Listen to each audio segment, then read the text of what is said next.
I've gotten the signal, I think. All right, so good morning and welcome to the presentation of the work of the teams of the workshop. Prepositional phrases notice, and they are all attached in some way or another. And so we're going to have 2 3-hour sessions, 3 3-hour sessions. Today 2 and tomorrow morning another one. And the first 3-hour session is connected to this team, parsing and search for metadata in speech. And roughly speaking, we're going to noon with a 20-minute break, 10-minute break. Oh, very tight. 10-minute break at 10:40. But we'll take it a little relaxed, and if they want to break a little earlier or later, that's fine too. So, and then there's going to be a lunch of an hour and a half, and we'll start again in the afternoon at 1:30. So I give you Mary Harper, the leader of this. I'm going to just pass control over really quickly. I just wanted to introduce the team and introduce the T-shirt. So we have the T-shirt. This is an alignment, and this was Robin Stewart's design. And basically, this is speech recognition. You do an alignment, you get the parsed trees, and then the gold standard is on the back. This has been a wonderful team, very collaborative, very collegial, and with that, I would like to pass the baton to Jan, who will start off talking about the background and baseline metadata extraction, and then we'll move on in an outline that roughly follows this. This is basically the first part of the talk, and then this is the second part, I guess, after the break. And all of this will finish before lunch.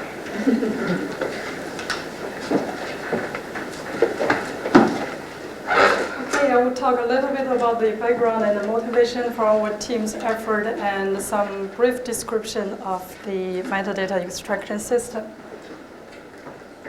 So let's look at the example first to make things easier to understand. I will give you 30 seconds to stare at that example. That's the human transcription of an excerpt of the spontaneous speech where 2 people talk to make plans how to catch some wombats. And as you can easily see, there are many speech differences there and make it very hard to understand. And if we play the speech... I say we set a string of charges that will root them out and back. So the charges start at the front and just explode and blow a little something up. But are really, really loud. And the marsupials have really good ears. So that'll be really incredible. Listening to speech makes it easier.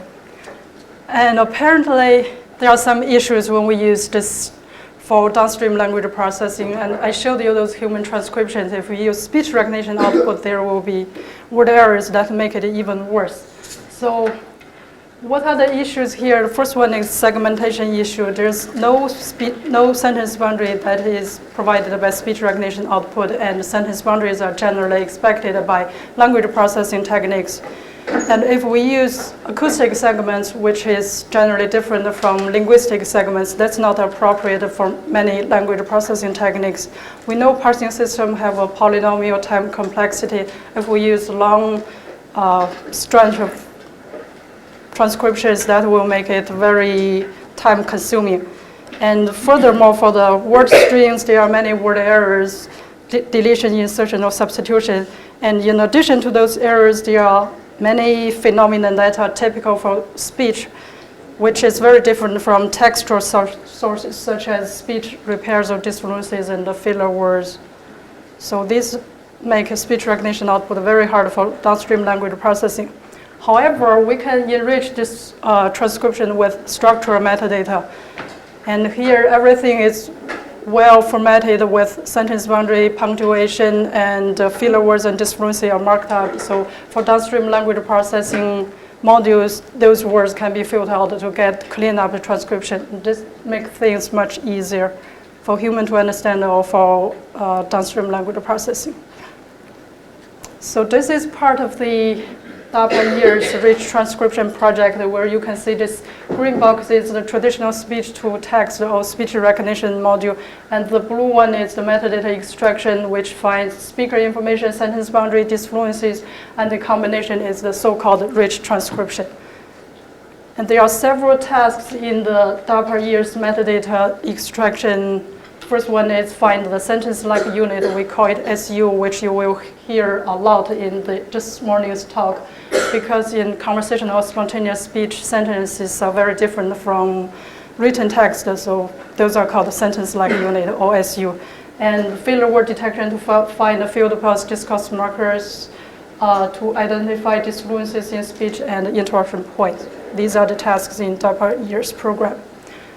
So how can we enable effective downstream language processing of speech? As I have shown you, it's clear we need metadata extraction. It provides sentence boundary information. It tells you where the disfluencies are. But apparently this is a challenging task. If you pay much attention to how people talk, you will feel very surprised. Speech is hard. And another thing we propose to do is parsing.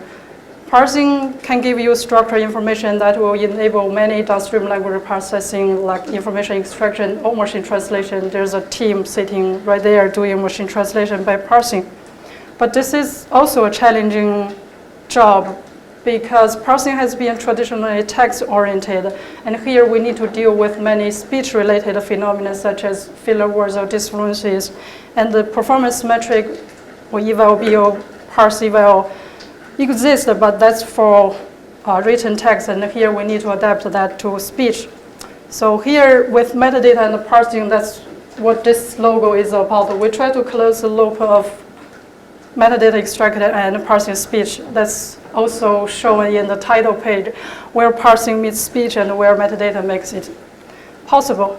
So all our team's effort will be focusing on metadata and parsing. Specifically, we will look at the impact of metadata on parsing and how we can use parsing information to help improve metadata extraction. And a little bit more about the data resources we used. We used the last year, 2004, rich transcription conversational telephone speech, and that's annotated with sentence boundary and disfluencies.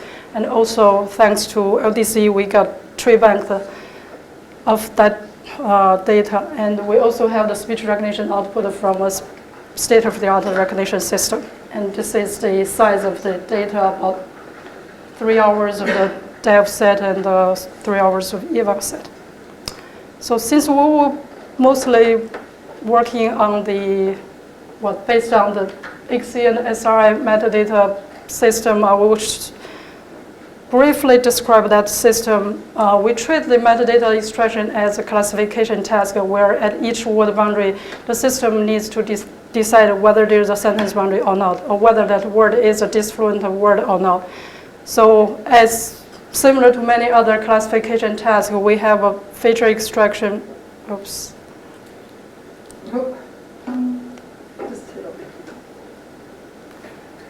have a feature extraction module where we extract the features from the textual word sequence, either human transcription or speech recognition output. We also extract the prosodic features, and in the talk later Zach will describe some of the prosodic features. And another module is the modeling approach, and we have looked at several approaches: hidden Markov model, maximum entropy, conditional random field, and this is a summary of those approaches, the pros and the cons of each of those, and many of you are probably familiar with these. And since most of our work will be related to feature engineering to try to improve the system performance, I will briefly describe the features used in the baseline MDE system. We use n-gram of words, part of speech, or some other tags, and also information from the prosody model. But you can see most of this information is only capture some of the local contextual information, and also based on very low-level word-related feature. And later on, we will try to bring more high-level syntactic features to improve the system. I'll show you briefly some results for SU or sentence boundary detection. These were the results we'll try to improve. And this picture shows the sentence boundary detection results using the NIST performance error, which is defined as the number of inserted and deleted boundaries divided by the number of reference sentence boundary, OSU. And we will use precision recall and F measure later on in the re-ranking experiments. And there are two lines there, one for the human transcription and one for the speech recognition output. And it's easy to see there's a lot of degradation when you use speech recognition output where the word errors have a big impact. And among various modeling approaches, the difference is smaller when you use speech recognition output. The word errors have a big impact on all of the approaches. And this is also reflected in Bryce's talk later. I don't understand the human part. Why aren't the humans the standard? In other words, why isn't it 0 by definition? Or what do the humans do? Human transcription, in which there's no word error. But it's automatic. I see. Yes. And Okay. yeah, a little bit more on different knowledge sources using the n-gram of word information and plus prosodic information and adding some additional textual information. And you can see there's a nice improvement when you bring in more knowledge sources. So our team members have been very creative to introduce even more prosodic information and syntactic information to improve the system.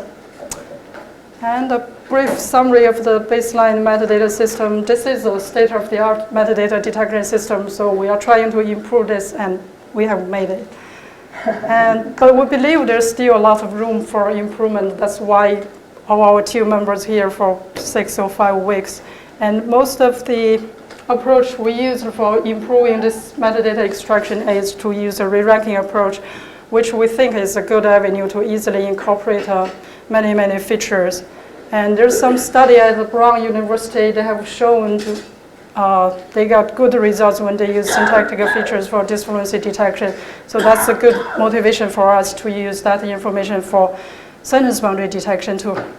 And a quick note for the re-ranking experiments that Brian will talk about later, we used the posterior probability from the combination of the HMM and Maxent system. And 2 sentences summary, we have made a lot of progress. We have examined the impact of metadata on parsing and also incorporated many knowledge sources to improve the metadata extraction system as we have promised, as we have hoped. So now I'm going to hand it over to Mary on the impact of metadata on parsing and also the different metrics. Yes.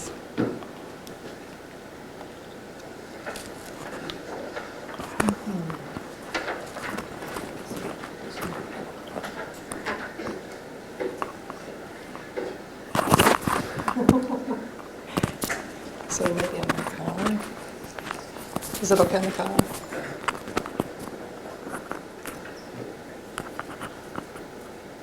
I don't see the microphone. It's there. Okay. Okay. I'm Borgified now. Okay, so I'm going to take you through a number of numbers. And please feel free to stop and ask questions as I do this, because I think some of these are going to take a while for you to really wrap your mind around. The basic idea here is to evaluate the impact of metadata quality and metadata use on the output of a parser, right? So you've got the metadata system. You can vary the quality of that. And you take as input speech segments in a transcript, and you can actually work with 2 types of transcript, the ASR output or a human transcript, and feed it through the metadata annotator, which gives you a transcript plus metadata, and that can then be fed into the parser, and that parser can exploit that information in a variety of ways in order to produce a parsed transcript that's then scored, right? So there's an evaluation that can go on here. Measuring the parse accuracy for speech, however, is kind of challenging, and this has certainly been one of the pre-workshop challenges that we had, and to a certain extent, we have worked on it during the workshop as well. So certainly we have been refining our notion of how to do this as we went along. There's a word mismatch, but there's also sentence boundary mismatch. And so I'm going to show you some bracketed metrics in a moment and dependency metrics in a moment. And you're going to see that as long as everything lines up word for word and sentence boundary for sentence boundary, you don't really have too much problem. But once you lose the word alignment and the boundary alignment, you do have some issues. And to a certain extent, alignment of the transcript to the reference can address some of these. And I'm going to take you through some of this so that you understand some of the issues. The metrics we've investigated were a bracket-based, sort of the standard Parseval metrics, as well as a dependency-based metric. These turn out to be quite different, as you'll see, in terms of their performances. So the standard bracketed approach, let me pull out so you've got two trees. You've got a gold standard tree, and you've got a tree that's been output by your speech recognizer. Basically, a bracket is a label, like an S, and the span associated that it dominates. So it goes from 0 to 4. So you have a bracket, S0 through 4, that shows up in the gold standard tree. The thing going from 0 to 4 is an S bar, right? And so these don't really match if you consider the label, but they do match in span. So we actually do consider labeled and unlabeled brackets in our method. Now, you've got linear precision and linear recall and F measure, and we actually look at all of these in terms of the brackets. So linear precision is basically the total number of matches divided by the number of brackets in the output tree, versus linear recall is the number of matches divided by the number of brackets in the gold standard. Just to clarify, when you say match, do you actually have to... They have to match. So you can see these two match, these two match. They have to match. If it's labeled, they have to match in span and in label. If it's unlabeled, they only have to match in span. Okay? Now, the dependency metrics are a little bit different in that you have a tree, but you want to pull out these dependencies. So for example, you want to pull out a dependency between saw, which is basically the head of the entire sentence. Now, a lot of this depends on the percolation rules you use, and we're going to look at we looked at 3 different head percolation setups that actually show quite different behavior. But once you've percolated your heads up through the tree, then it's just a simple matter of pulling out a dependency, say, between saw and he, based on that S and NP non-terminal. So this is a dependency that you can pull out of that gold standard tree. Now, what's interesting here, I guess it's somewhat accidental because I just used the tree that was there for bracketing, but as soon as you percolate everything and pull out the dependencies, there's no overlap at all. So they have no match. So they have infinity F measure. Now, the issues that arise, so let me just point out, these guys match up word for word, sentence for sentence, right? So there's no big issue here in terms of assigning credit. But as we move into... Why don't we get saw girl coming out as a dependency? I guess that... it doesn't match in the label. So the girl... You can get, but the label's wrong. So you see here. I see. You're actually going to insist it's. There's no MP, right? So if you use so you can use labeled here. You can use labeled and unlabeled, I should say. Actually, it's a good timely question because you reminded me to point that out. So actually, in terms of dependencies, if it's unlabeled, some of these match, right? Right. But well, again, assuming that you want the label from the. From the maximal phrase rather than from the... There are other ways of doing it. We pulled things out with respect to the tree. But with respect to the maximal phrases there rather than with respect to, say, parts of speech. Yeah. Okay. Okay, so now when it comes to conversation side, if this is, say, the gold here, right? You've got, say, 3 sentences, and you can join them at the top. So at some level, you could imagine at the conversation side level being able to match these things up in order to do Parseval metrics. The problem here is that you still have different sentence boundaries, right? You've got 2 sentences here, you've got sort of 3 here, and you've got different words, right? So once you get the trees, you can pull out the dependencies, no problem. Same thing as before. So how do you move forward? Well, you can get the alignment. So you can see you've got 3 sentences here in the gold standard, and you've got 2 in the output from the speech recognizer plus metadata system. And you can line it up, and then based on the alignments, you can actually get bracket spans that have labels and do the standard Parseval score. But the score is now not over sentences, it's over conversation size. Okay? Does that make sense? Okay, so once you have this, you can begin to play games where you evaluate the parsers under various conditions. And so the most obvious one to do is to look at the contrast, say, between working with human transcripts and human metadata, right? So these are the perfect, this is as good as it gets out of LDC. And if you parse that, this is bracketed F measure. It's slightly, the pattern's similar with the dependencies, but I didn't want to throw too many numbers at you. It's a little bit more compressed in terms of the dependencies, but this is as good as it gets. And then if you have ASR output with Young systems metadata, this is what you end up with. So there's a degradation from both sources. The interesting thing is, what are the contributing factors? So you can actually do experiments where you look at human transcripts with system metadata, and this was fairly easy to do. And you can see there's a drop-off, right? So not getting the sentence boundaries and the edits correctly marked up does affect the quality, the output of the parser. So the markups, the sentence boundaries and the markups matter. Which one matters more is an interesting question, and we'll get to that.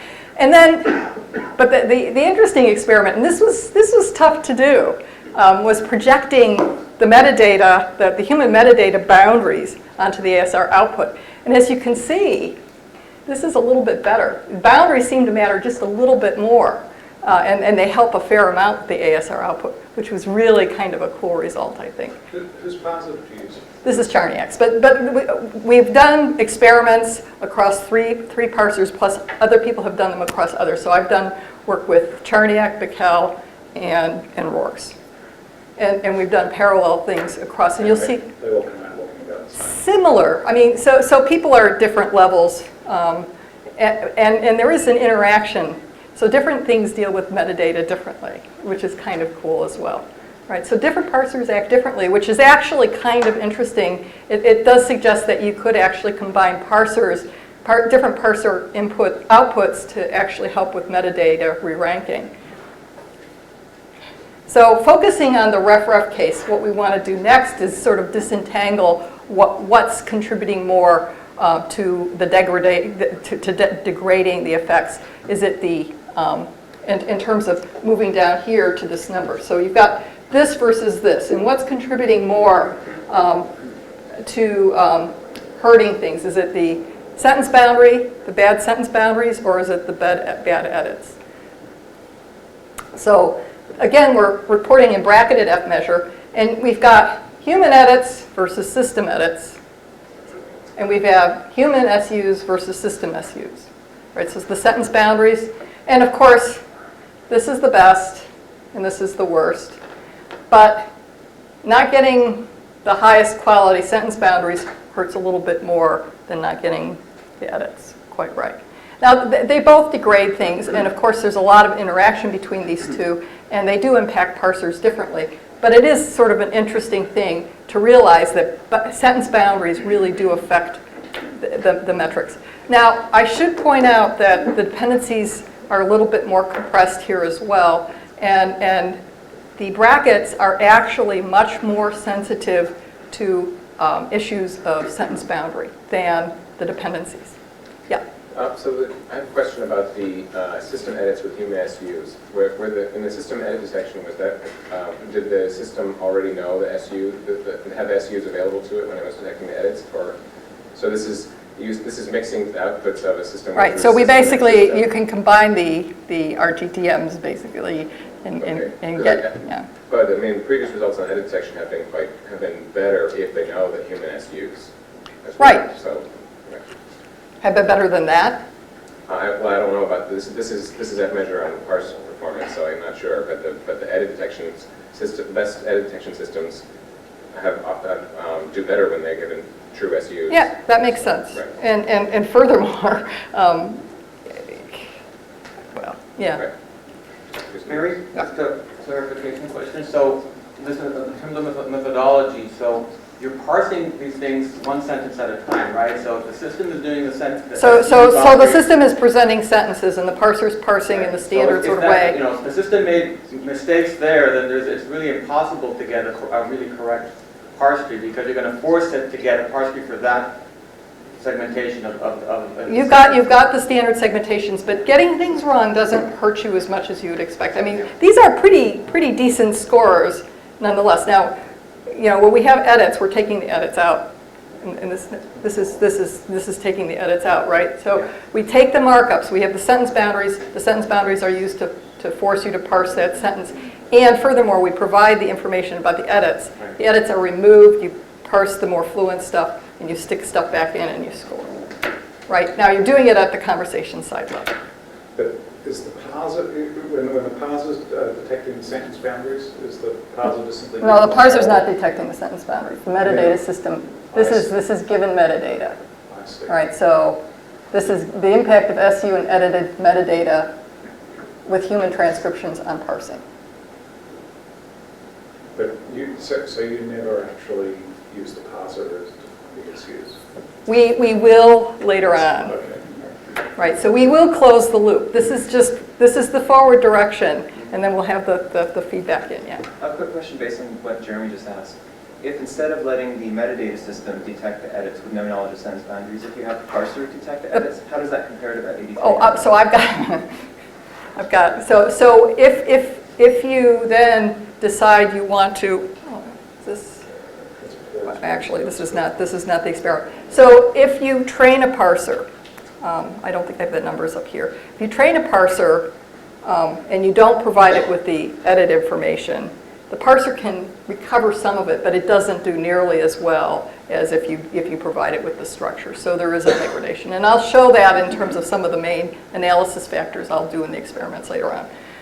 The other thing that's sort of interesting to look at is what is the impact of the sentence boundary quality on parse accuracy given human transcriptions and ASR output. So this is human SUs, human transcriptions, and you've seen some of these numbers before. This is as good as it gets. Now we are actually having the parser handle the system, the edits here, so you can see the degradation a little bit here, right? So this is the parser's not given any metadata about the edits, and this is how well it does. If you then use the system SU, you've got a degradation. If you do something a little bit schluckier, you get a further degradation. So if you just do a pause-based way of breaking things into SU, you do have a degradation. And you've got a similar pattern here on the ASR side with the impact of the word errors. Right? And the word errors are going to be impacting not only the parser, but also the metadata system. So you have to realize that there's sort of a double compounding there. What was the parser trained on in all of these cases? Switchboard. Switchboard with Dev 1 as development. Or if there wasn't a breakout of development in Switchboard, so Big Hell was trained on both Switchboard and Dev 1. Switchboard is the disfluence is eliminated. This experiment was done with the disfluencies left in, but it was. No, I'm talking about the training. The training was. So you train like with like. So if you're going to remove the edits, you remove them and you train that way. If you're going to expect the parser to recover from the edit, you leave the edits in, and that helps. And in fact, I did experiments pre-workshop with Switchboard, and it really makes a difference. If you don't leave the edits in, it's going to really. Where do you get the quote correct parsing? You get the with the disfluencies. You get the gold standards, right? You get the trees. No, I understand, but where do the gold standardizers get it? In other words, it seems to me dubious what the parse should be if there is So the edited stuff is not scored. So this is using the standard method of not scoring the stuff that's in the edited bracket. It's only basically there as a placeholder. You have to find the bracket, but you don't score the internal structure of the edited region. Okay, so, and I think I'm running late. The parsing metrics we evaluate. So you've got these results, which are very interesting. It is also interesting to take some time and quickly look at the parsing metrics. And so I'm going to probably fly through some of this. We have dependencies versus brackets, and we actually look at a number of different ways of doing things. We have, you can use all dependencies versus only open class dependencies. So the open class dependencies are sort of a way of getting at sort of the more important aspects of the content. You also have head percolation rules that will affect things, as I had pointed out before. You got Charniak-Collins and Hua tables, and those are all available in the Sparseval package that was developed. And you can use alignment or not. And with brackets, alignment is required. So you can't completely do a completely crossed study in terms of an analysis of these things. And then you have other conditions where you use labeled versus unlabeled. And that does cross with brackets and dependencies. Now the correlations are interesting. This is across conditions in all parsers, all three parsers. You can see that recall, precision, and F measure are all, for brackets versus dependencies, it's fairly high, but the dependencies to the open dependencies, it's basically, it is so much the same that it almost doesn't bear spending a lot of time looking at it. So what's that lower thing down there? So that's the correlation. This is the correlation of, across all conversation sides, everything, of the value assigned by the all dependency metric for all parsers on all conversation sides versus the open dependency. So when they're high, when they're low, right? Same thing here for the most part. But there's some interesting things here, and it's the interesting things that are causing sort of things to not be quite as high as this that I think really I want to point you out to, because I think this is an interesting thing. Now, we did a statistical analysis, and there's a lot of obvious factors that I'm not going to belabor, but we looked at transcription type, which is the output from the ASR system versus the reference. There were three parsers. We have the metadata system where we could use the reference or we could use the output of the system. And you can use the edited information in the parser or not, right? So you use it, you remove it, and you train on the fluent stuff. You leave it in, you train with the edited information in. And then you have the parse match factor. So you have match type, bracket, head dependency, open head dependency, conversation, word alignment, use it or don't. And then labels versus not. And you have F measure as your dependent variable. Precision and recall give similar results. So labeling matters. Is this what, logistic regression? This was just a standard analysis of variance. An ANOVA. An ANOVA. So a linear. Yeah. I didn't think the logistic were, I mean, yeah, you didn't really need it. So I didn't do all of the dependent measures all the dependent measures at the same time. You could, of course, do a logistic regression. This was the easiest thing to do. The head percolation rules also were statistically different. So Charniak's helped more than Collins, more than Hua. And it is interesting. Bonnie will talk about this a little bit later, but these seem to percolate more semantic kinds of things up. Alignment was not a significant factor, but you have to understand when we're lining up dependencies without bracketing, there's also a barrier to allowing crossing dependencies. So things have to sort of line up anyway, right? Basically. There are some significant interactions that are kind of interesting. One is the interaction between the bracket versus the dependencies, which basically show up almost as the same line, versus the brackets, where I have the reference metadata versus the system metadata. So when I have the reference metadata, the brackets do fabulously, but it's actually hurt by a lot more by not having good boundary information, which I think is really a very interesting thing. So you get this wonderful crossover. There's also the impact of transcriptions, metadata. Reference metadata is better than, and removing the edits helps. There's an interaction between removing the edits and the metadata quality. So it helps a lot more if you have reference metadata than if you have system metadata. And there is also interactions between the parser, the metadata, and edit use, which I have a picture here that shows quite a bit of information across the parsers. You can see that there's the Charniak parser using or ignoring the edits, the Bickel parser using or ignoring the edits, and the Rourke parser using or ignoring the edits. So there's a degradation to ignoring the metadata information for all the parsers. This is the reference condition. And you can see also that by and large they follow the same pattern in terms of the quality that they get from the different head percolation rules. So Charniak percolation rules are better than Collins and better than Hua.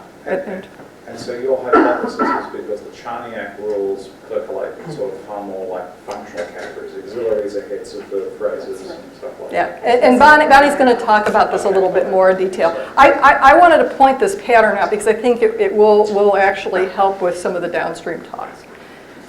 If you go to STT plus MDE, the pattern changes.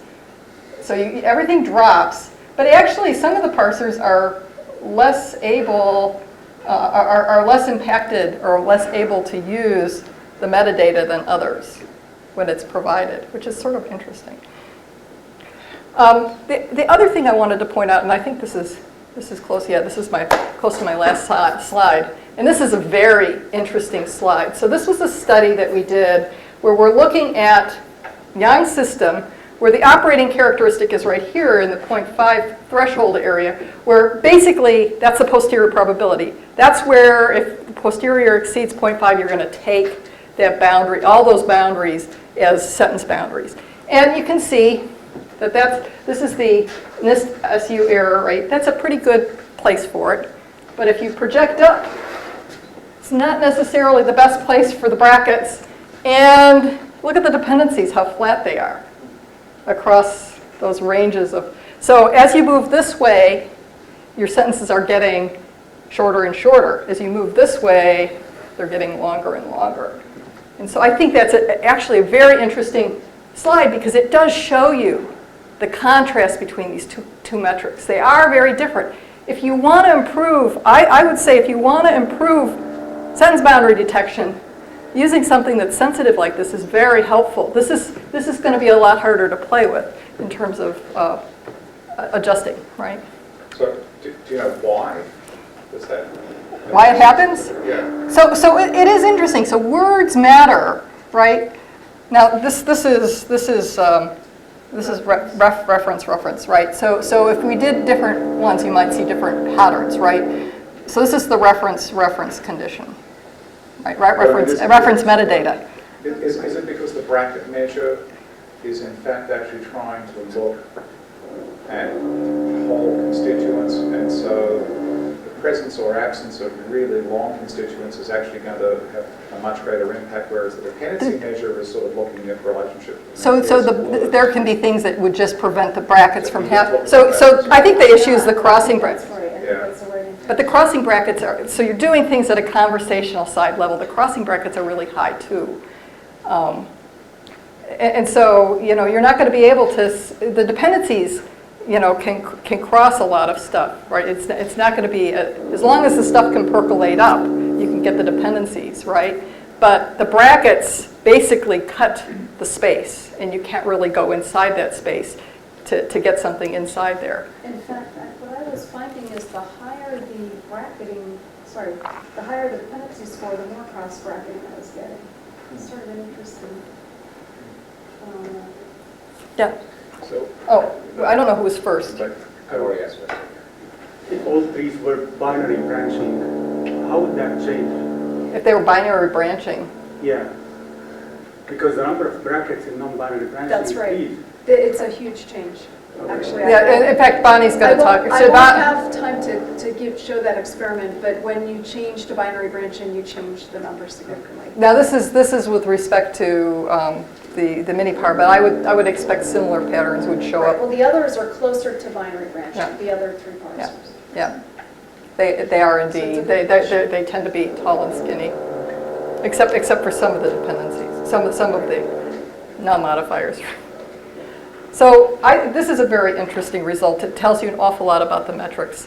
Now, the other thing I want to do to sort of close the loop is a lot of the experiments are going to be looking at the impact of the metadata on parsing systems that you're going to hear. But we're also going to close the loop a little later in the day and talk about how we can incorporate other knowledge into a re-ranker in order to improve the quality of the metadata and then evaluate the impact on parsing as well. And indeed, we have seen, I will tell you, when we improve, when the re-ranker improves the metadata, we do get improvements in parsing accuracy. There are other aspects to doing this, as you will see when Brian talks this a little bit later. And that's it. I will pass the baton to Zach, and I'll help you get set up. So while you're doing this, I'll get your talk ready. So, follow-up patterns. You can ask a question. Okay, I was just wondering why, Link, in that last diagram that you had, why you didn't actually put the parser in before the re-ranker? Oh, the parser is. And so there was a lot of knowledge sources feeding into the re-ranker. Okay, it's just in that diagram you sort of selected the one best and then fed the output to the parser. Doesn't matter. All of it. You can bring it up this Sorry. time. Yeah, This doesn't time. You want to show it? You want to go back? I can go It's back. up to you. It's okay.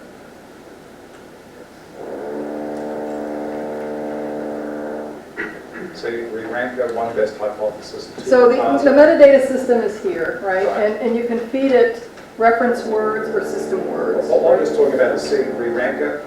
Below that it says one best hypothesis. See the little line going off to the right? To Oh the yeah, parser. you could feed more, but this is for scoring. Other stuff could go out here. The other knowledge box over there includes parse information, so you could have a line from. So the this is MVC parse information, system to Toby the labels. information. Okay. This was the infinitely collaborative and fun part, and I became a re-ranker feature junkie during the last week. She thought we were still doing the labs.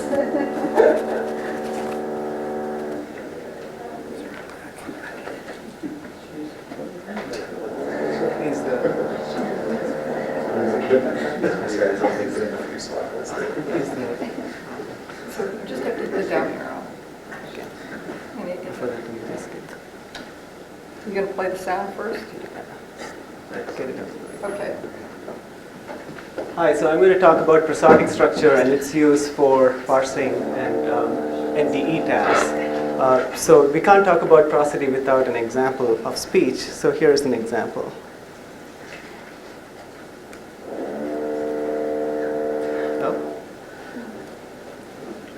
He's the...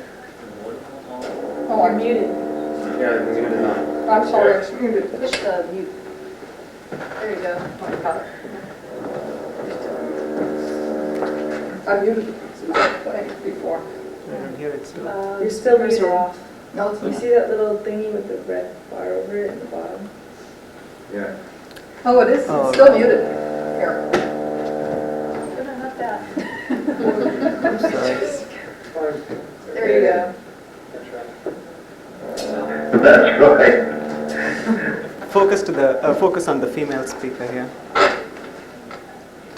Oh, it's barely audible. That's it. Our call is terrible. Well, anyway, I think I'll carry on. It didn't work. So what did you show us? Well, it was supposed to be the prosodic contour. Well, it was supposed to be an utterance which had very interesting prosodic variations. Unfortunately, you're not going to hear it, but I'll show the spectrum. So in that utterance, the spoken words were the weirdest fishing experience I ever had. People to this day are still trying to figure out if I really caught what I think I caught. So it had some interesting prosodic contours. Obviously, that utterance had a lot more in it, apart from the words. It contained interesting pitch excursion on the word weirdest, and then loudness variation across the words, and syllable lengthening in had, some of which you can see in the spectrum here. So this was the word weirdest. and this was the lengthening of the word had. So these are examples of prosodic cues, which can be categorized into two groups: tones, which create interesting contrast via pitch variation and highlight associated words and phrases, and then breaks, which segment speech into groups of syllables or words. So in '92, Silverman and et al. And colleagues had come up with a system called Toby system, which provided a structure of organizing these tones and breaks. According to this structure, you can think of utterances as a sequence of minor or intermediate phrases embedded in major or intonational phrases. So this system has also been adopted for other languages such as German, Greek, and Japanese. Note there are other alternative schemes without embedding, for example, utterances as sequences of prosodic phrases called F groups, which are obtained using what Lieberman and Church calls chinks and chunks algorithm. For this workshop, we used a small conversational speech corpus with Toby labels. It was a subset of a switchboard corpus consisting of 64 conversations, and you can see more details in this publication by Ostendorf in 2000. So give you some idea of what the annotation scheme looks like. Here is the fragment of that utterance, the weirdest fishing experience I ever had. The break indices have values which range from 0 to 4, where 0, these are values of juncture between words. So 0 indicates no juncture, as in gonna, and 4 is the highest value where there is a clause ending. 3 and 4 correspond to minor and major phrase breaks, and 1 is fluent speech. 2 and all of these are essentially made available to the annotators to provide intermediate values. The diacritic P stands for lengthening, such as during hesitation or planning, and they could be associated with different break values. And for each of these 3 and 4 breaks, you would find tone markings which are of these sorts. And at syllable level, you would also find whether the syllable is accented or not.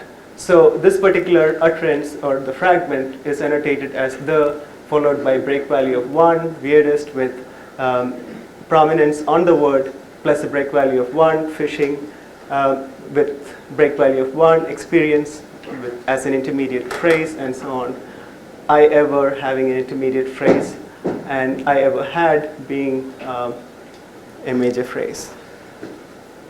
So in looking at the statistics in the switchboard, we found that 2, 3, and these did not occur as many times, so we collapsed them into 2 categories as 1 and 4, and P's were all collapsed into just 1 category. So the question now is, now that we have this annotation, how well can we detect them in natural speech? So we tested this on a switchboard corpora. We built a classifier which takes word level features, the features that Yang had mentioned earlier in her talk. It consists of duration features, talking about the duration of words, fonts, syllables, rhymes, and the length of pause before and after word. Then spectral features, which included pitch, slope of pitch, max, min, certain patterns in the pitch, and so on. And other miscellaneous features related to energy, distance from the utterance start or end, etc. And it predicted, so we had 3 classifiers, each of them predicted tones, break indices, and prominence, and provided posterior probabilities for each of them. Yeah, so this I just mentioned, and for details on this, you can look up publications from SRI by Ilis Schreiberg, Sonmes, and others. Note that features here don't use word or phone identities, so they're likely to be more useful when transcripts are unreliable, such as in ASR. And some of these features, like the pitch features, cannot be reliably detected when there is no voicing, so the classifier has to deal with missing features, and for this we used a decision tree based classifier, and particularly using a public domain implementation that's int. And here are the classification results. So for break, we get an accuracy of about 82% on a 10-fold cross-validation of the data set, and on prominence, we get about 79% accuracy. So the breaks are dominated by fluent mostly, which is about 67%. They're dominated by what? Say it again. Fluent markings, which is value of 1. So that's the chance here. And prominence is dominated by absence of prominence in a word, which is about 68% chance. Do you know what the inter-annotation agreement is between human annotators on this? That has not been done on this data, unfortunately. It is very time consuming to get the data. That's what I read. Right, yeah. Did 2 and 3 become 4? No, 2 and 3 became 1. 4 was separate, yeah. The break is- There weren't many 3s actually, so 3s weren't that much of a deal. So we had good, you mentioned something? For break indices, the iterator reliability is going to be better than for the tones. The tones. Sure, tones is. Yeah, in fact, there was a talk 2 days back, Elaine Chu, and she was mentioning how bad people are at deciding whether something is rising or falling in terms of contours. So we found good performance on break indices and prominence, and accuracy of tones is low at 53%. So we did a bunch of small extensions on the basic classifier, and we found that temporal Markovian constraints don't really have much impact on the results here, but voting does improve performance marginally. For the rest of the work, we simply stuck with the baseline classifiers. So temporal Markov, you mean to say basically trying to use the labels on the preceding...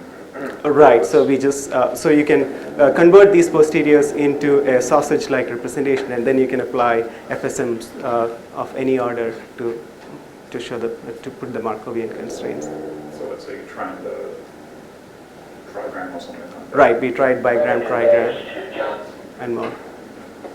Yes? Did you have a question? We have a problem out back with the car parked out there behind Maryland.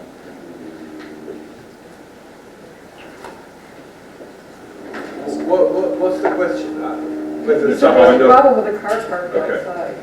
So somebody parked a car outside. Well, no doubt.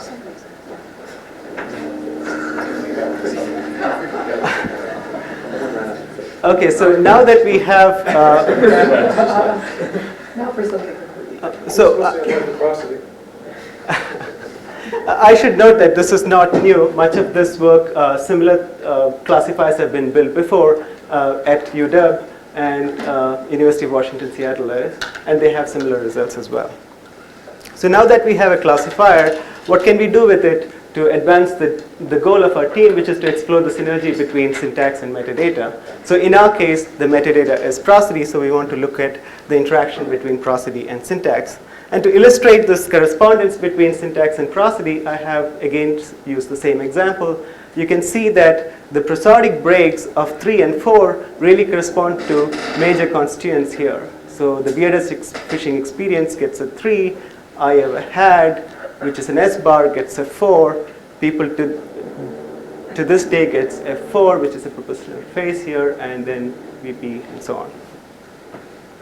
I suppose it was marked independent of the... Yes, it was marked phase, independent. Yes, yes. So this was, I believe, not listening to the audio, whereas this was simply from audio and looking at the pitch contours and spectrum. But I suppose humans, when they listen to the audio, have parsed this Exactly, exactly, right? possibly. That is true. Unless you have non-English speakers. Right. Right.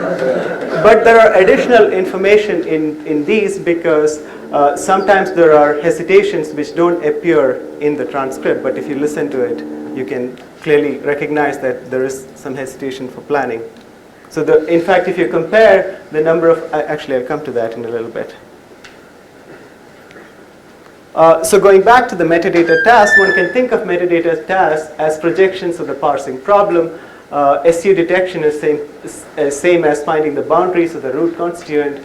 Edit detection is finding the boundaries of the edited constituent, and filler likewise. So the question was, how could you use parsing prosodic structure in SU detection? So the expectation from the literature is that prosody groups syllables and alternatively segments speech. So absence of prosodic break implies fluent speech, and this should reduce the possibility of an SU occurring there. So this is similar to a hypothesis in Cutler in 97 and so on. So we did a simple experiment. We augmented the baseline SU detection system with posterior probabilities of the Toby break indices. And here are the results for on the Fisher Dev2 using NIST SU error rate. So on the reference, you can see there is hardly much of a difference, a small improvement, but probably not significant. But on the other hand, the ASR, we get, this is a very good baseline too. On the ASR system, where the baseline is poorer, we get good improvements with breaks and prominence, and more, we get additive improvements with breaks and prominence. Now, note that many of the features, as I mentioned, have actually been already used in Yang system directly, so these are the benefits from providing the prosodic structure to them, noisy prosodic structure. So these features are independent of words or fonts, so potentially they can generalize when the transcripts are less reliable, as in the ASR condition. And one could also compute, many of those features, as I mentioned, were provided at the word level. You could instead compute features at the segment level, and stay tuned for experiments that Brian will report, which will show the benefits of using simple segment level features in re-ranking experiments. One could take this further and ask the question, can prosodic structure help parsing and associated metadata tasks, such as edit detection? Zach? Yeah. The slide before that, are those, did you test any of those for significance? We haven't yet, but Yang was going to do that, I think at some point. You seem to think that the ones in red are more... Particularly, I think this should be significant. This is about a point, but these may not be as much. How large are these sets? They had 35,000 words, but they are the words, you have to count the number of SUs, and they are fewer. So one has to actually test it. This is the NIST error. So this isn't the number of words, it's the number of SU That's boundaries right. that affects the That's metric. So continuing, the possible space of exploring the synergy between syntax and metadata include the following. In enriching the input to parsing, enriching the grammar itself, or deleting the words in the edited region, excising them, or detecting them, excising them, and parsing the rest, and then recombining. The three, however, sort of misses the direct interaction between the two parts, the edited region and the rest.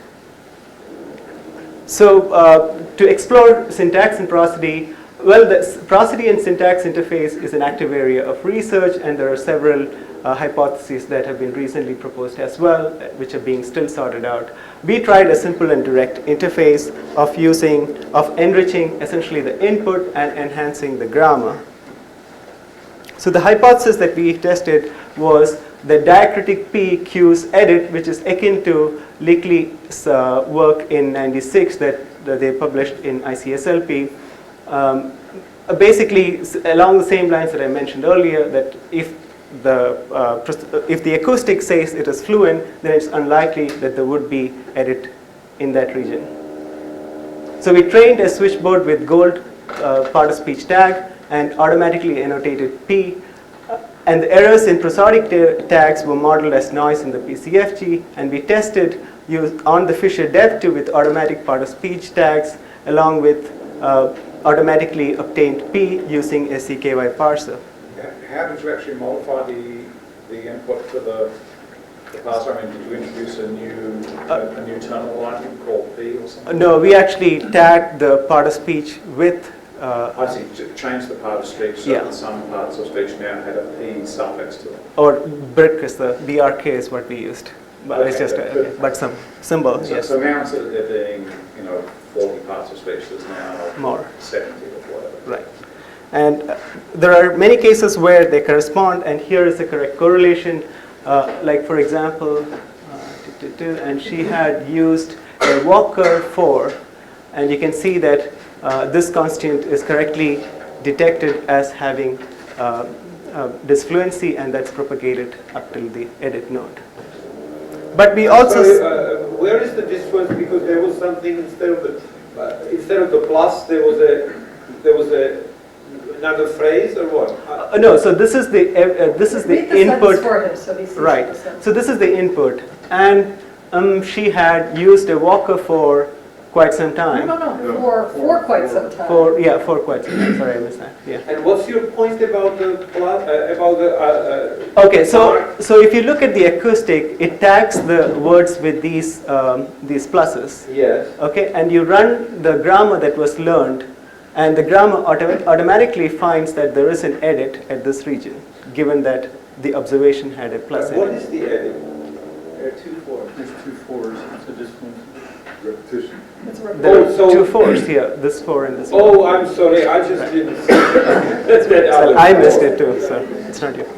I didn't see that before. I was just reading it I out. suggested the ID is actually Oh, okay. the parsing there. No. You weren't doing that, were you? There are experiments by John which will tell you more about it. Just the question, the difference between diagram and like it. Right. Well, of course, we also find overgeneralization, so it actually throws up, finds the edit in places where there aren't observed in the gold. So looking at the evaluation, sorry, this should be parse eval. Looking at the, so looking at the baseline was 67.66 overall F score, parse eval score, and with breaks it actually degrades, but the per word F measure on edits improves from 21 to 30. And when we look back at when we go back and look at the hand label data, we find that P is more abundant than the syntactic counterpart. There's about 78% recall, but only 30% precision. So that implies there would be an overgeneralization. And there are other disfluency correlations that are profitable, which John will describe shortly.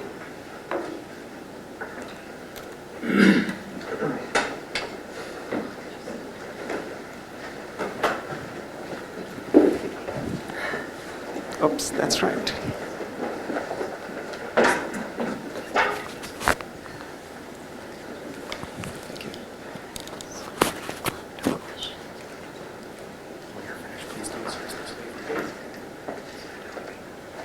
Please don't what? Oh, understood.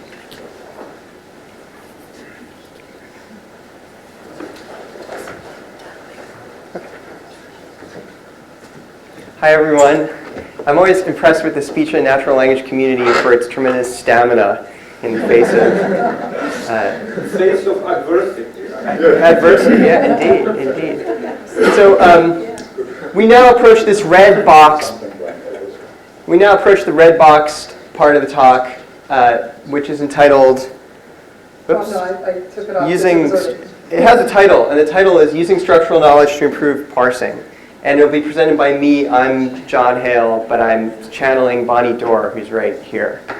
So what we're going to talk about is 2 ways that we can fix the mismatch between the wildness of speech that Mary mentioned earlier and the kinds of tools that we have in our community for dealing with parsing, like parsers and tree banks primarily. And I'd like to tell you about 2 general classes of approach that could fix that mismatch. One approach is the approach where you enrich the input to parsing with other stuff. For instance, stuff that a system might hand you about where edits are. But the other general approach, the green tree approach, is to change the grammar that you're using so that it's more adapted for the disfluent speech that you want to parse. So these are 2 general roads that you could take. And I'm going to talk about both of them. So what we want to address with these 2 different roads is how those 2 approaches could affect parsing. And in particular, we want to look at these 2 issues of training and the way you evaluate. So the roadmap for this part of the talk is that I'm going to tell you about a minimalist, in the sense of minimalist linguistic theory, parser, applying that to a marked up input string that has this description of the change that you would need to get a more fluent input. And we're going to look at that in two conditions, the ref condition and the metadata extraction condition, where a system has automatically annotated the input. I'm also going to tell you about how to modify an ordinary probabilistic context-free phrase structure grammar to adapt it better for disfluency in two ways, by giving it some concept of unfinished phrases and by giving it some concept of parallelism between the referendum part and the rest of the parse tree. And then I want to note especially issues of evaluation for the parsing tasks that we're interested in, namely the effective markup and the use of heads to overcome this sentence boundary problem that Mary alluded to earlier. That's the problem of not knowing what the sentence is that hurts state-of-the-art parsers so much.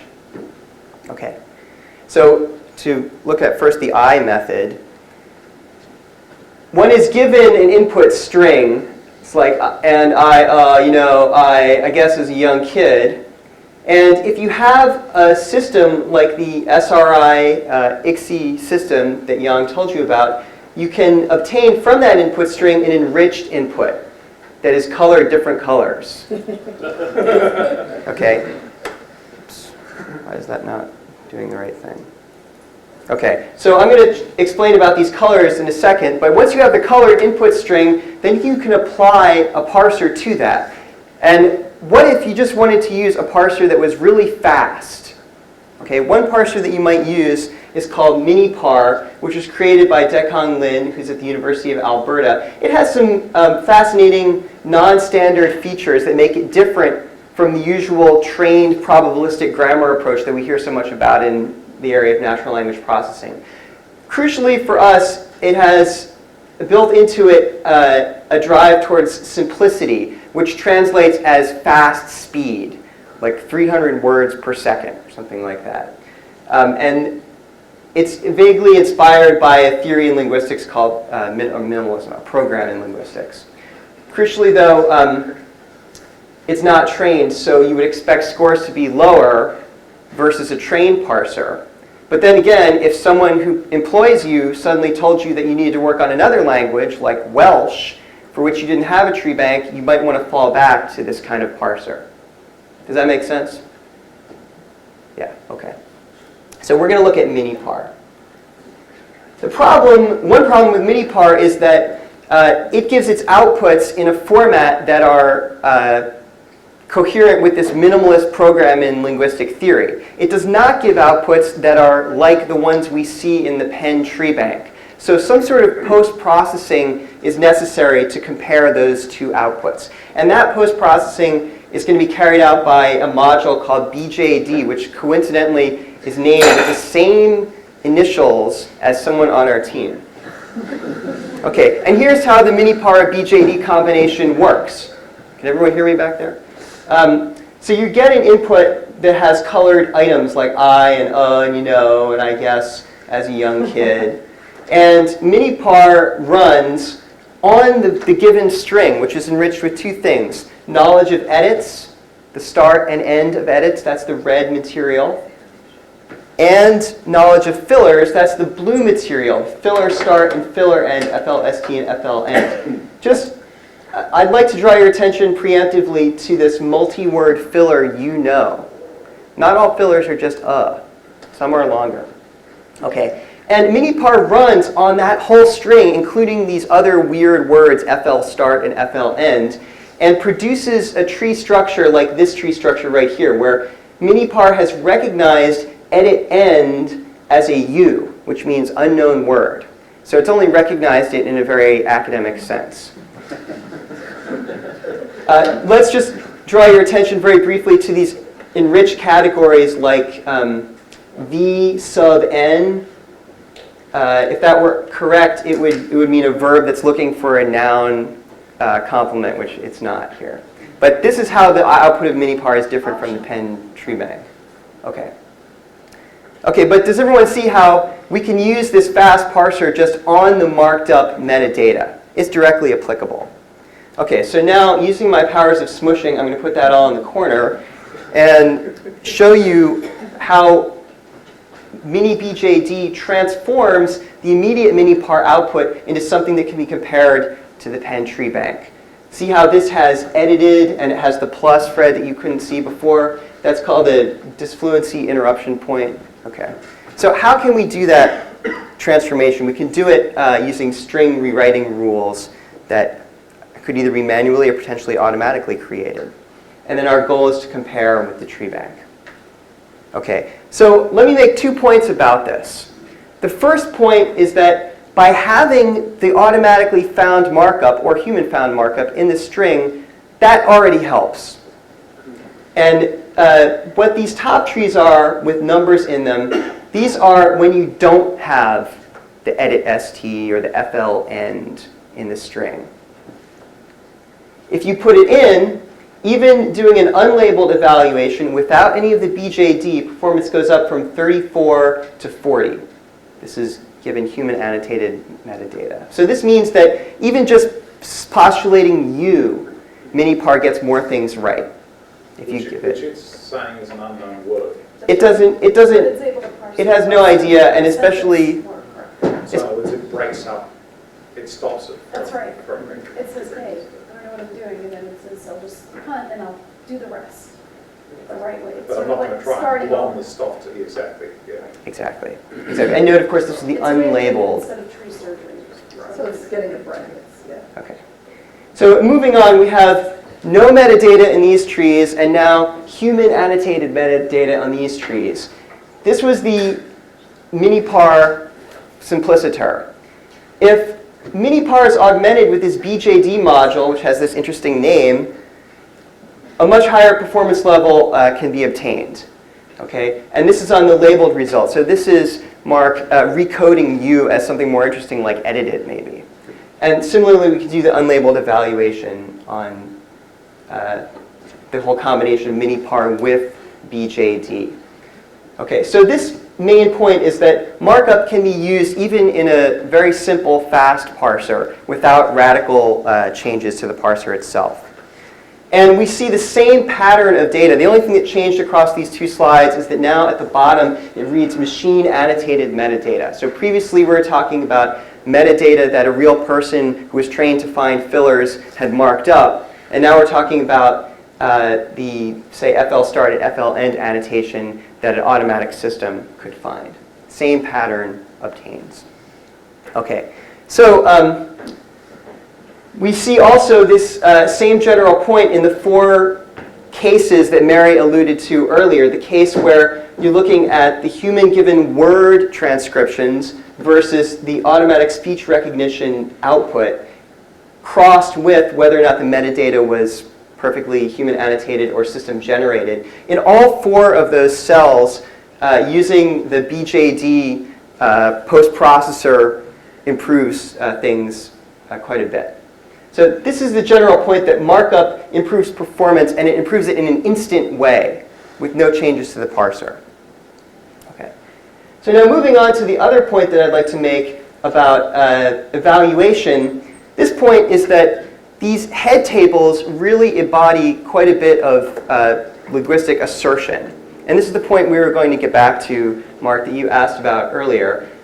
Observe in these 2 bullets that the best mini-BJD parse score, as far as head dependency metric, which is the one you would want to use if you're scoring on conversation sides, it uses the Hua head table.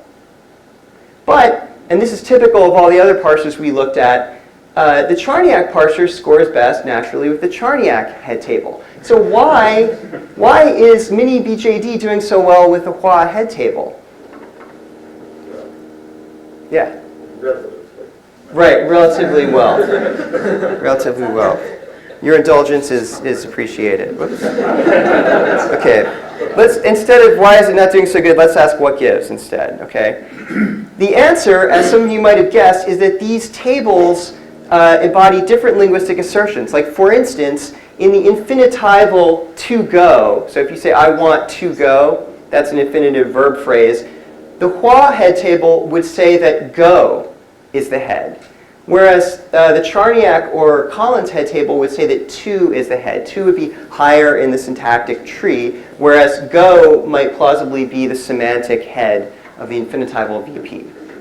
Yeah? Could I just add that The reason this was the case was because the head table was actually created for the purpose of Dependency. for projecting from English to Chinese, and it's much more important to get Go to match to Go rather than to matching. But also the purpose of the Right. head table that you developed, as Right. I understand it, this is that was to convert into dependency tree Right, structure, right. so So you that want it the was semantic head, not the exactly, syntactic exactly. head. Whereas the purpose of the other two tables was for evaluation Yeah. primarily, so, That's right. but also for the parsing as well, right? Yeah, it's in the parser as a syntactic processor and also a part of the evaluation, whereas the other one wasn't. It's easier to appreciate this rather subtle point with this picture here. This picture shows the output of mini BJD, the combined fast parser and post processor, compared to the gold standard which appears in the tree bank. In the mini BJD, okay, yeah, and this is with the Charniak head percolation table. So we see after the caret, the percolated head appears. So this is the case where I haven't got my paycheck. The head of that whole thing is got, okay, according to the Charniak head percolation scores. Keep in mind these are different trees. Okay. With the Charniak head percolation score, we get this low F score of 37.5. With the Hua head table, mini BJD does much better with a higher F score of 75. Why is that? Because the Hua head percolation rules are allowing got to persist at this higher VP, not being confused by have. So this is exactly the semantic or open class head that you would want for a dependency structure. Okay. So we should be mindful in the NLP community to know which linguistic assertions our head percolation table is really making. Okay. All right, now I want to get on to the other general approach, which is to actually change the grammar that you're working with. And I just want to tell you about two simple ideas for adapting probabilistic context-free phrase structure grammars for parsing speech.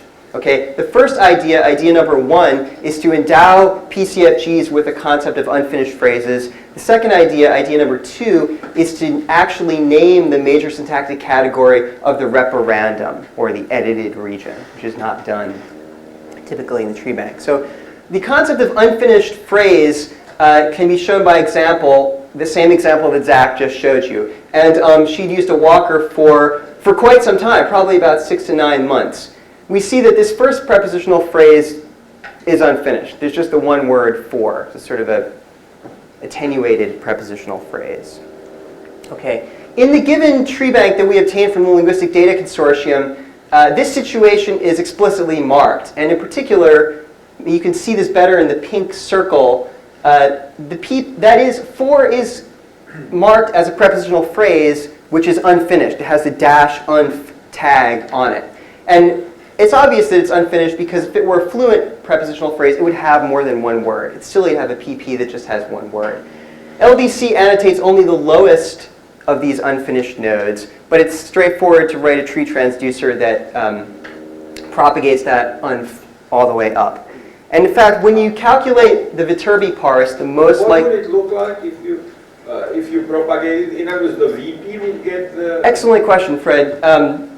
This is what the output of propagation would look like, because you only want to propagate unf up to edited. So this is already propagated as much as it needs to be. But if you had a longer unfinished region, like I need to buy a car next week, you might go through more than one node. The principle simply is that you propagate up to something labeled edited. That's right, and it would be pointless to propagate it beyond edited. Okay. Yeah. Any other questions? Well, I mean, you really want to cut things off that hang from edited, right? Right. You just want to drop them, so, right. Exactly. So when one uses this enriched propagated PCFG to calculate the most likely parse tree for disfluent input, one finds that the parse eval bracketed F score, which is this kind of averaging of precision and recall and constituency finding, stays about the same versus not doing the unf propagation. So as one of my teachers used to say, it doesn't hurt that much. But in fact, it helps in edit finding. So for just the edited nodes, on a per word basis, the unpropagated grammar is doing better. What's parsing model are you using here? Just CKY. Better than the PCFG? Yeah, PCFG. So there's no lexical information in it? No lexical information whatsoever. Yeah. Yeah, and that's the training and testing conditions. Okay, so this is a very simple point. So let's move on to the other feature, which is syntactic parallelism. It's been a truism in psycholinguistics that the referendum region, the edited region, shares some syntactic structure or is likely to share syntactic structure with the repair itself. This observation goes back to Levelt and was articulated by Don Hindle in the computational community. The essential observation is that the unfinished PP, the PP-unf, is syntactically parallel to a fluent PP for quite some time. And if only you knew that both of those were the same category, maybe you could find them better.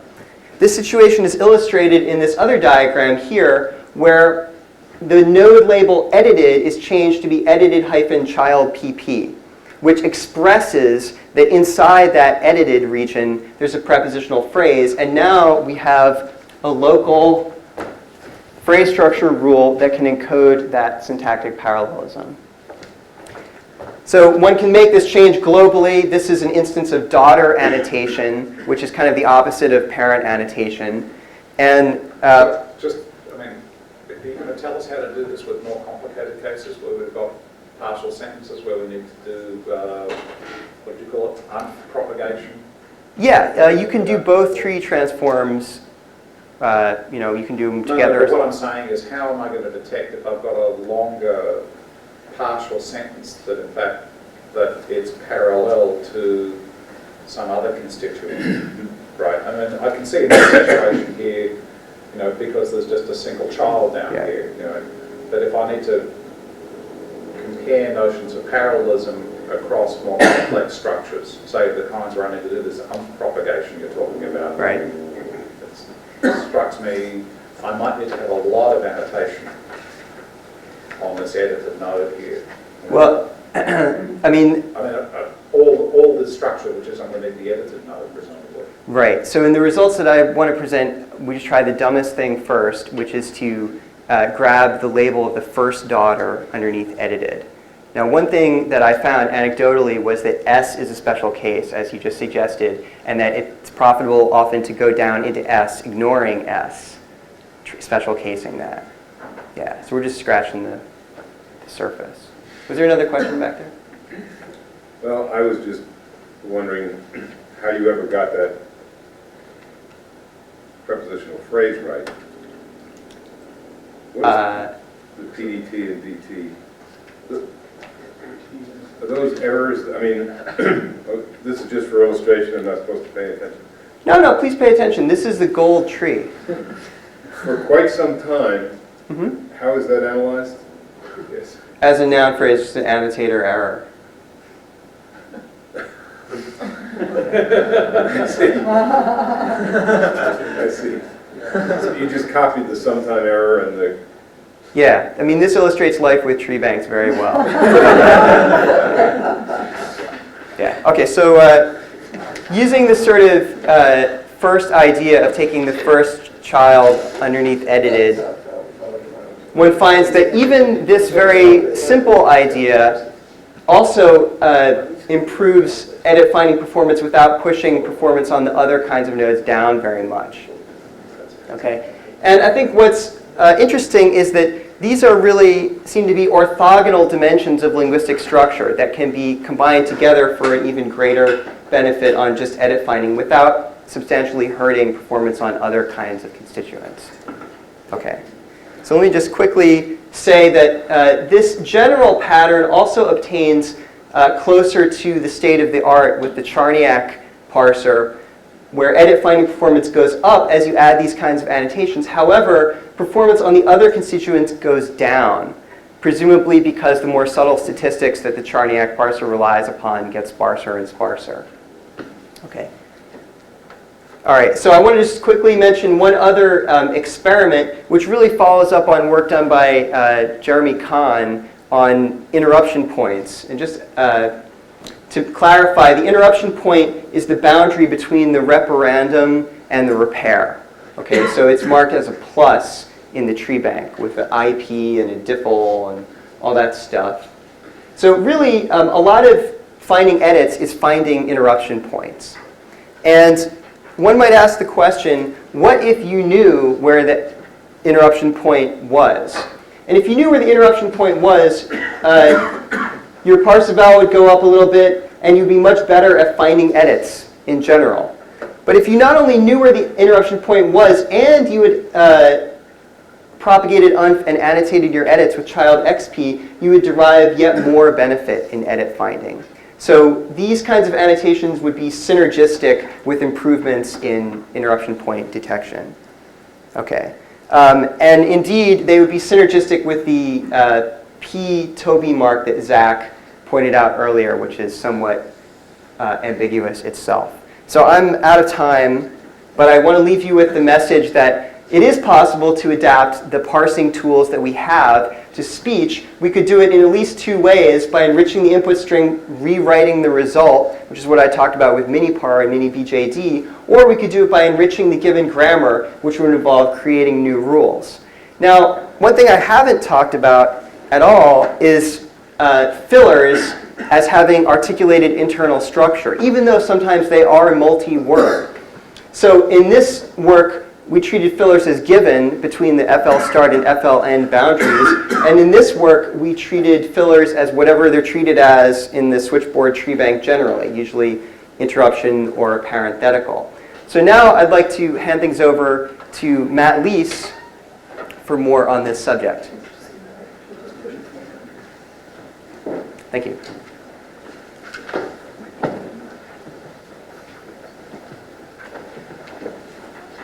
This is a proposal. This talk is a proposal. I think it's points out to the judges. And this is the last talk prior to the break.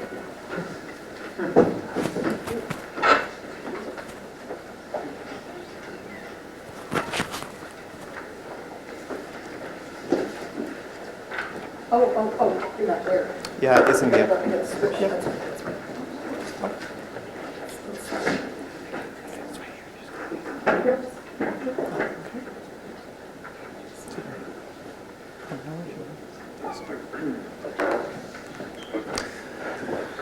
Okay, so as Mary said, this is going to be a little bit different format than the other talks we've heard so far, because we're talking more about future work as opposed to results done so far.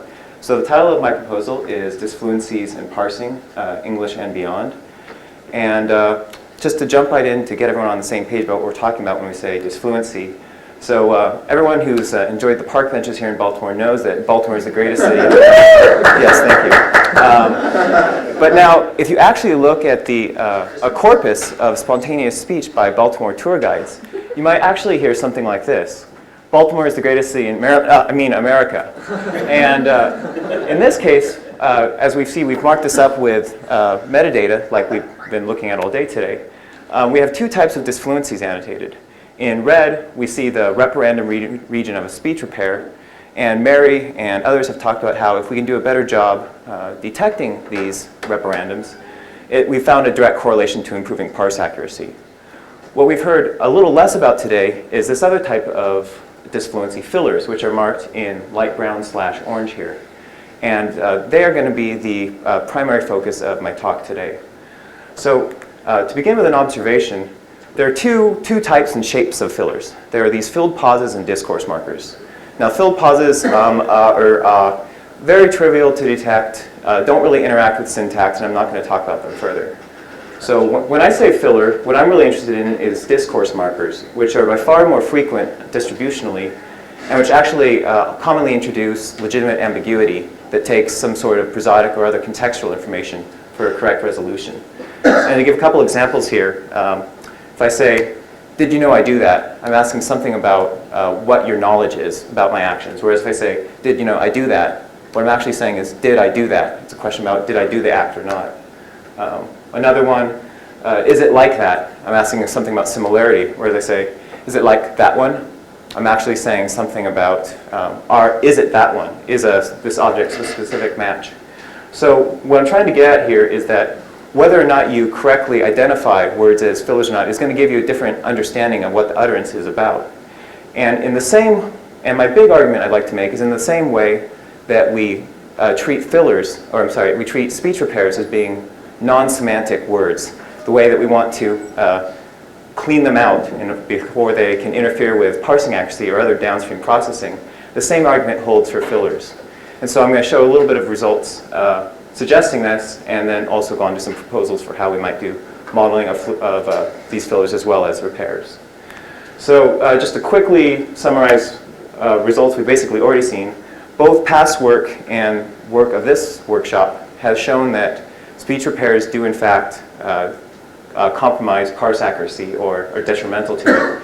And if you can do a better job finding these sort of upper random regions, you can do a better job as far as overall parse accuracy. So what I'd like to point out is that the same thing basically holds of fillers. So Don Engel did this work a couple of years ago where he looked at the presence or non-presence of interjection and parenthetical constructions, which basically identify fillers. And he found that the performance degradation due to their presence was about the same as what you get really with speech repairs.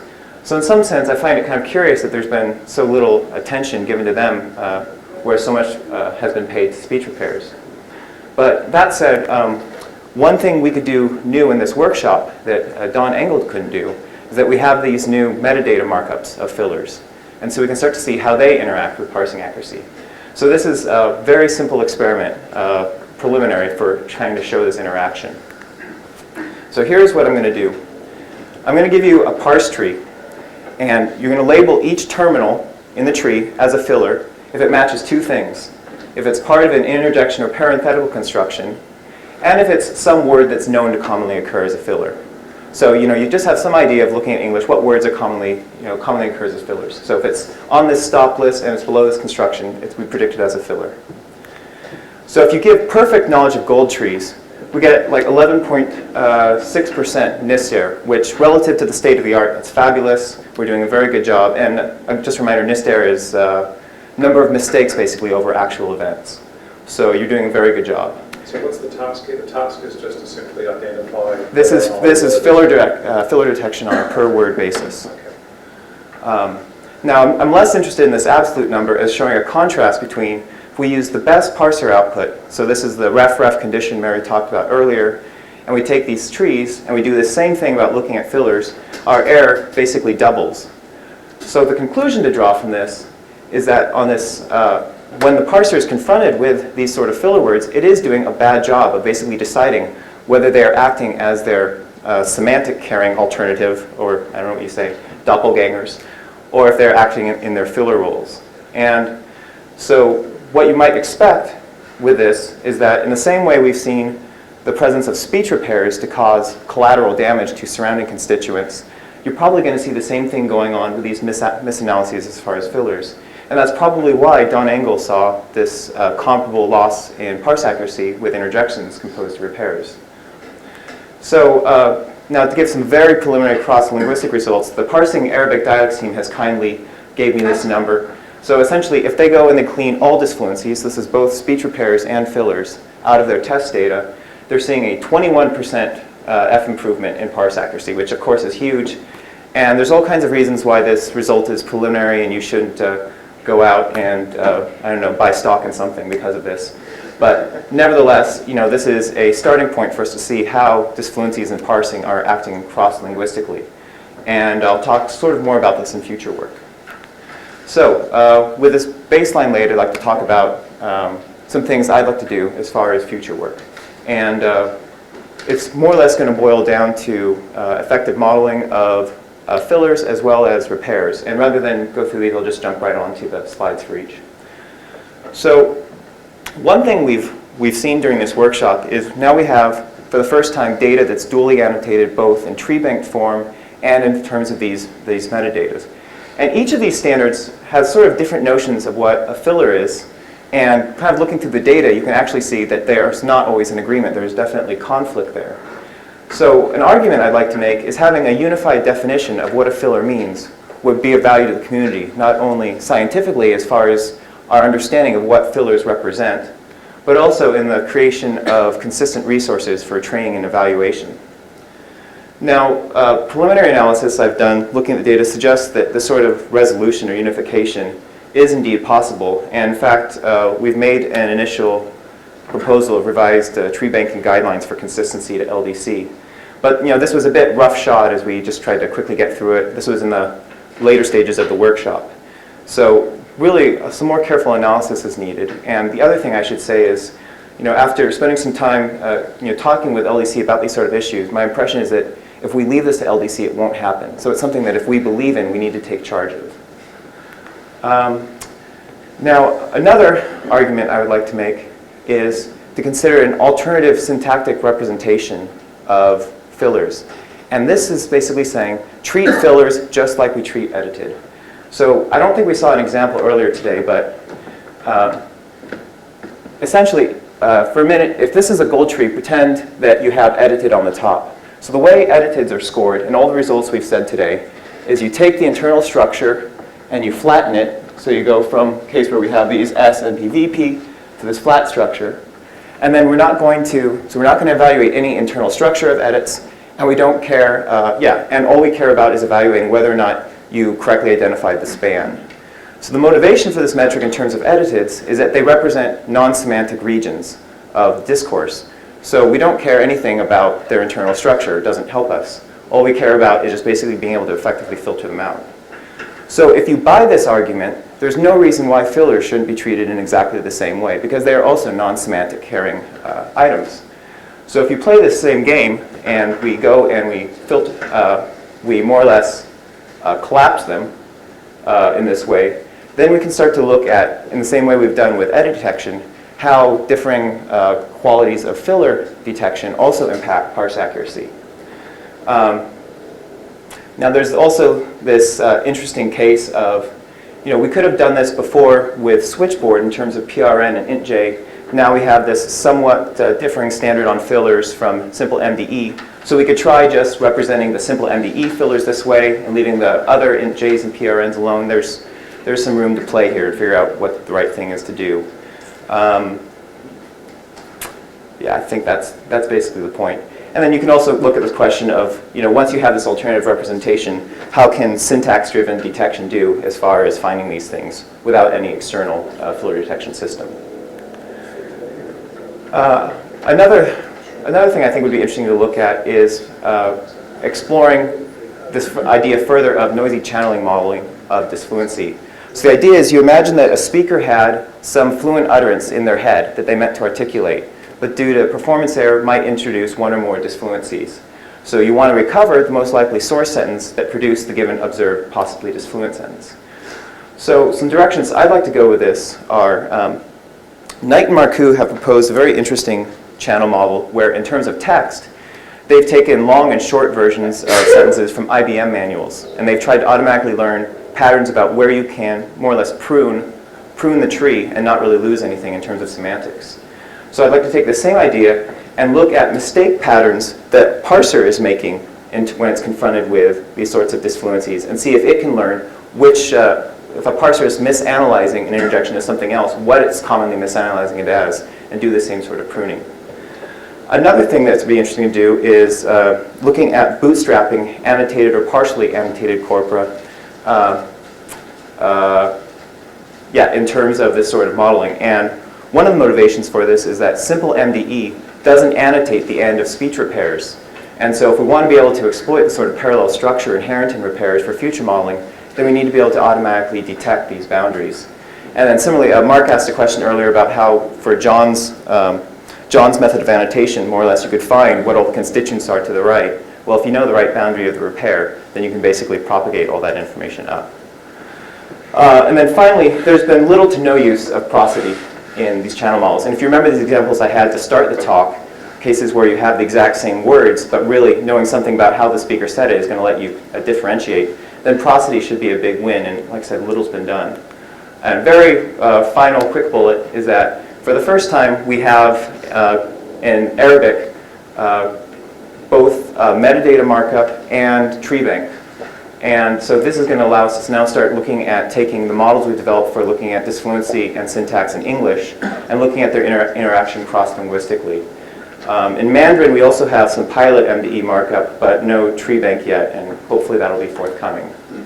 So with that, I'd like to conclude, and in the words of our sponsors, I hope these are 4 things Brown can do for you. So thank you very much.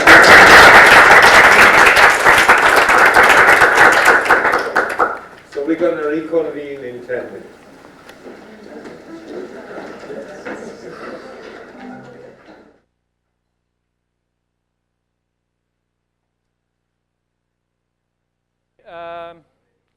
Thinned out, I guess the good stuff's already over. No. So the part of the project that I'm going to talk about is the SU sentence unit detection trials. And basically what we've tried to do in this workshop is to recast this in an N-best re-ranking paradigm. And I'm sort of giving my punchlines here. These, by moving to this re-ranking paradigm, we actually show significant improvements over the strong baseline. And in order to get to that point, we had several things that we needed to pay attention to. The first thing was to do effective candidate extraction, which I'll talk about a bit. It's not perfectly straightforward to recast this segmentation task as an N-best re-ranking task with a tractable N. So I'll talk a little bit about how we managed to do this. Then I'll talk a bit about feature extraction, so the kinds of features that this allows us to try to exploit.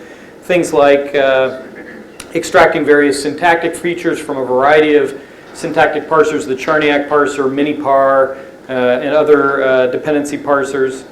As well, we could try to make use of prosodic conversation turn and lexical features, all within the same model and trying to get at a fairly large feature space. We did do trials using the ASR or STT transcripts as well as the reference transcripts. And then at the end, we look at gearing our parameter estimation for the task of SU detection, where we're trying to match the gold standard SU detection. But we also have a variant where we actually try to do our segmentation in a way that optimizes our parsing accuracy. And that's something I'll talk about at the end of the 20 or 25 minutes or so. So let me motivate SU detection in an N-best scenario and why this isn't so straightforward to do. So what we're dealing with is a conversation side, which is essentially a sequence of words, and we want to put in segmentation boundaries at word boundaries. And the average length of these conversation sides is greater than 500 words, and the maximum is over 1,000. So this is a fairly long sequence compared to other typical sequence modeling tasks in natural language processing. Every word boundary is a potential segmentation point. And so if you just took the brute force method and tried to do, say, 1,000 best extraction, take the baseline model and extract the 1,000 best segmentations, in fact, the oracle accuracy, the best candidate out of that 1,000, is really not much different from the one at the top of the list. And that's because just a few changes, you get sort of an exponential explosion, so you get to 1,000 candidates very fast, and you don't have enough of a margin where your accuracy would improve as dramatically as we would hope that it would improve. So as a result, and we don't want to go too far beyond 1,000 best because we really are going to be throwing a lot of fairly expensive features at this problem. So we need a better method for effective re-ranking. And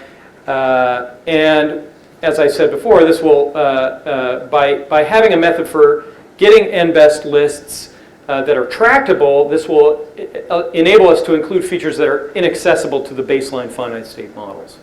And the basic approach will be to re-rank over relatively small pieces in the conversation side. So it's just simply practical to actually parse these things with 1,000 words in them?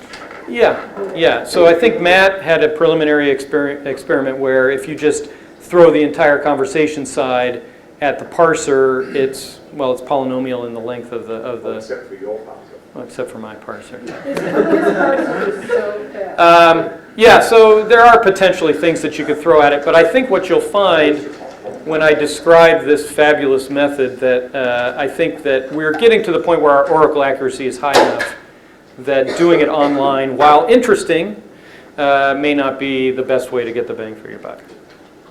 So to do this, we're going to exploit some characteristics of the baseline model. If we take the posterior probability at every word boundary and put them into bins based on where that posterior probability of there being a word boundary is, if the posterior... Remind me, what is the baseline method? The baseline method is this combination of maxent and HMM model, and then you do forward, backward, and at every word you have a posterior probability of there being a cut point there. For those word positions where the posterior probability is greater than 95, it's 98% accurate that there is actually a boundary at that point. And that accounts for about 8.2% of the word boundaries. If the posterior probability is less than 0.05, then there's a over 99% probability that it's not a point. So we can effectively, and that's the bulk of these word boundaries. So we can effectively make use of this sort of information to reduce the search space that we're looking over. If we look in this middle area, then the per word accuracy is significantly lower, and these are the points that we really want to be making better decisions about. So this table motivates an approach where we take high confidence points and place them in the conversation side, and then do re-ranking over these units that are defined by the high precision points. So the in-best extraction, and this is a sort of a detailed walk through how we do this, and then I'll show a nice picture. So if you don't understand my little algorithm here, don't worry about it, there's a picture. So the first stage is we're going to establish what we're calling fields over which candidates will be ranked. These are sort of sub-parts of the conversation side, and we're fixing those boundaries, and they won't change in the final system. And we do that by using parameter p. So we segment at all word boundaries with a baseline probability of segmentation over p, say 0.95. And then that gives us an initial segmentation, but we really don't want the very long ones, right? So we are going to be using parsers on these things. So we want, and furthermore, if we get very long, we're going to have to put lots of internal points. The number of candidates is going to grow exponentially with the number of internal points that we... So we really want our maximum size field to be relatively small. So we have a second parameter, k, which is, say, the maximum length that we want these things to be. Let's say 50 words. I'm just pulling that out of the top of my head, 50 words. And basically, after we set these initial points, we're going to, for any field longer than 50 words, we're going to put the highest probability point in there. And keep working until we have none that are greater than this second parameter. Once we have these set, these are what we're going to be doing re-ranking over, then we're going to create the candidates for that field. To do that, we're going to choose the J highest probability word boundaries within the field as hypothesized segmentations. So say we want to do 3, then we would just pick the 3 internal points that have the highest posterior probability. However, we're going to end up with some short fields, so there may not be 3 good candidate points, and in fact, we never hypothesize a segment point if the probability is below Q, say 0.05. Okay, so that's talking it through. Here's a nice picture. Well, it's an okay picture. So we have starting at word J and going to word J plus 7. We're going to suppose that these particular word boundaries have a very high posterior probability, so we're just going to set those, and those are actually never going to change in the output of our system. I'm going to take a particular run, say 95, 50, 10, 5, where this is all the points that we put if the posterior is greater than 0.95, maximum field length of 50, 10 internal points, but we never put any point in if its posterior is lower than 5. So we would place these high precision boundaries here to define the field over which we'll be doing re-ranking. And then we have 1, 2, 3, 4, 5 internal points. And here, say, if we follow our algorithm, we end up with 3 that define our n-best list. And now, how do we read this? Well, once you've defined these internal points, then a candidate within our re-ranking is actually a path through these points. So one segmentation is, well, I'm going to segment here, so I have this as a segment, but I'm not going to segment here, even though that's a potential point. So I'm going to have a segment that skips that point and goes to this one, and then a final one which goes to the end. That's one candidate which has a particular path through this little automaton. And so, as you can see, the number of candidates is actually 2 to the k, where k is the number of internal points. Okay, so once we've placed these internal points, then we have a natural way of having some number of candidates. And actually, this example one turns out to be the one that we actually ended up using. And if we do that, it gives us a 97.4 oracle accuracy. So we're getting a fairly high oracle accuracy with very tractable candidate sets. So this is a very tractable problem at this point. Are you going to make use of dynamic programming in here, or are you actually going to... No, actually. So because we want to exploit segment level features, what we will do so that we actually have features over individual candidates. However, any given segment, there's far less than 2 to the k individual segments. So if we have a parser, we will only need to parse this segment once, despite the fact that it participates in multiple candidates. Presumably all the other features, I mean, so are the features of that candidate independent of the structures of the other candidates as well? No, so many of them are defined on a word-by-word basis. Some are on a segment-by-segment basis, and then we can combine them, and we don't have to recompute them for every candidate. What I'm saying is, do you have any features which actually look across candidates? That look across candidates. Say, if I have this feature and there's another candidate that has a different feature. So the type of thing yeah, tell me. There's a dynamic programming algorithm here or not, right? And so basically the type of thing which would make dynamic programming very difficult would be, say, for example, if I had a feature which said that a very long utterance is very unlikely to be followed by a very short one. That would then require the dynamic programming to actually look not just internally to a single span, but it would require it to compare across pairs. We're not using dynamic programming, and we do use that sort of feature. So the size of our n-best lists, when I say tractable, these are relatively small. I think we shoot for a maximum of 10 internal points, so we're about 1,000 candidates. And so we haven't found efficiency a problem. In fact, I will make this side note that when we initially thought about doing this, we thought that we would be having huge feature sets, and that in order to sort of effectively look at them, we would need to use, say, the perceptron algorithm as a first approximation, find the features that work well in the perceptron, and then use some max-ent re-ranking with those features. And it turns out that it's efficient enough that we never even needed to do that. It's a fairly, which addresses your other point that although it might be interesting to try to have a parser that does process an entire conversation side and see what its predictions are, I think we have a high enough oracle accuracy and a simple enough invest that it's not so terribly motivated just from a pure engineering point of view. So let me talk a little bit about n-best re-rank. And once we have the candidates, we can extract features from these candidates for use in a re-ranker. For example, we run a parser on the individual segments, and then we derive features from those parsers for segments. And for any particular candidate, it will get the features from the segments that it's composed of. For the actual re-ranking, we've been using Mark's max-ent re-ranker, which optimizes a regularized globally conditioned log likelihood, and has been used in parse re-ranking as in the ACL 2005 paper. And we're actually using this as is. It doesn't know if it's re-ranking parsers or segmentations. Just as long as we dump out features and accuracies, then it can go ahead and optimize on whatever we're asking it to optimize. We have code to combine heterogeneous features into a single model.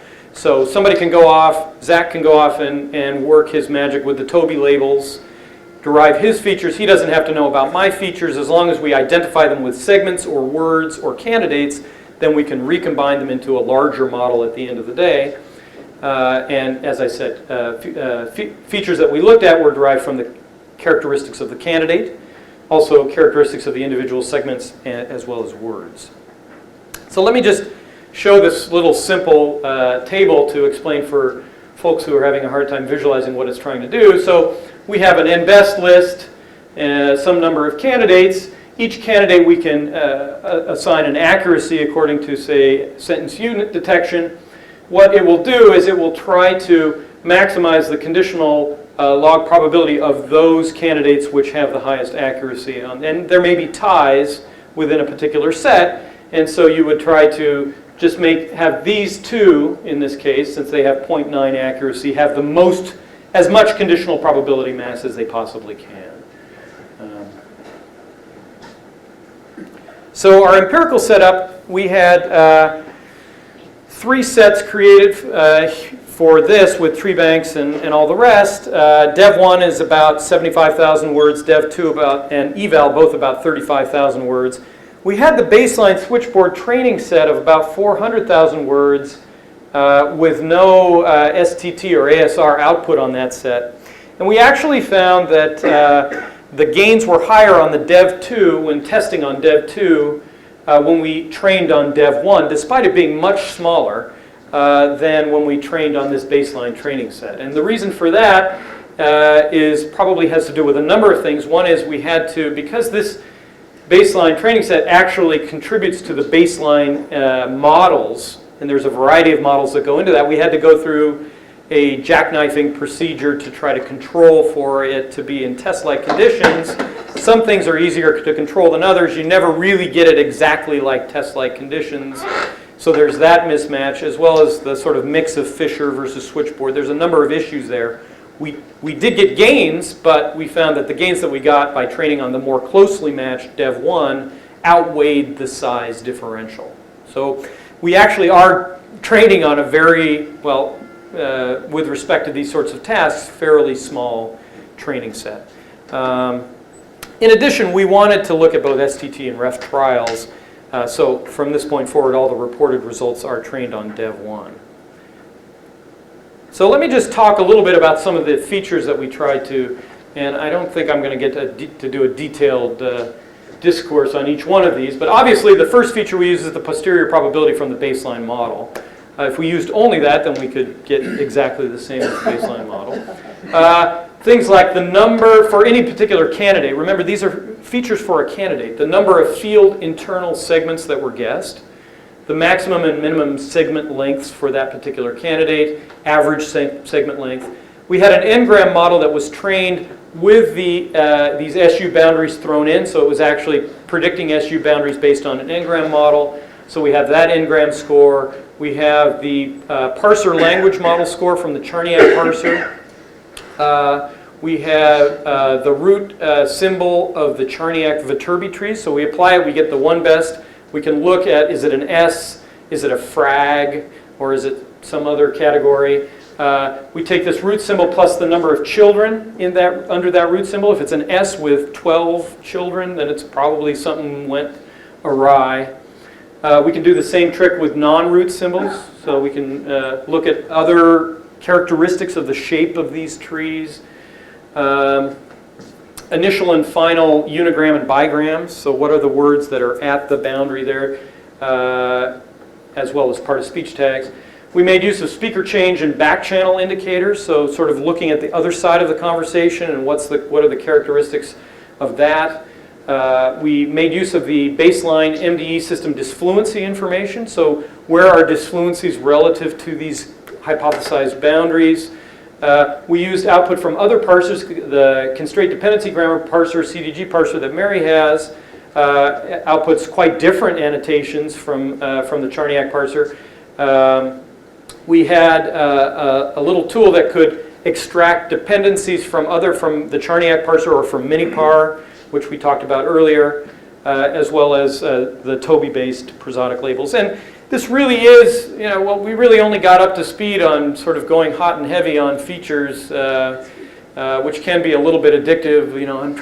I tried this combination and then that combination, and we've only been doing that about 2 weeks. So I think we have a ways to go to understand and exploit some other features. Could you clarify something for me? Are disfluencies contained within SUs? Yeah, disfluencies, so an SU will just say, I have this sequence of words and I'm going to cut here. Then disfluencies would be the false starts and things like that, and those actually would be within the transcript. So it's possible that some of these false high scores could be boundaries of Yes. disfluency? Yeah, so one thing you might expect is that, so this example of for something else, where you have this false start on a prepositional phrase, well, there may be prosodic indicators that say, there seems like there's some sort of a boundary here, but you might not want to cut when you have the same word on either side, and this one's a false start of what's following it. So this is the kind of thing that the baseline annotated disfluency information that we have. Is this from the baseline system? Was this an edited region? So those sorts of things would be hopefully helpful. So here are some empirical results on the Dev2 set, the development set. And this is our baseline accuracy. We have an F measure accuracy and a NIST error. And basically what I'm doing in these trials is I'm moving from fewer features to more features. At this first, which uses 1 through 8, so these are sort of some of the basic characteristics of the shape of the candidates, plus some of the features extracted from the Charniac model as well as Ngram model, yielding a fairly small number of features, about 163, which buys us a good % in F measure and more than a % in NIST error reduction. And the total training time, this is irrespective of feature extraction, so but this is what it takes to actually do the parameter estimation on this feature set. It's pretty quick and it doesn't use much memory.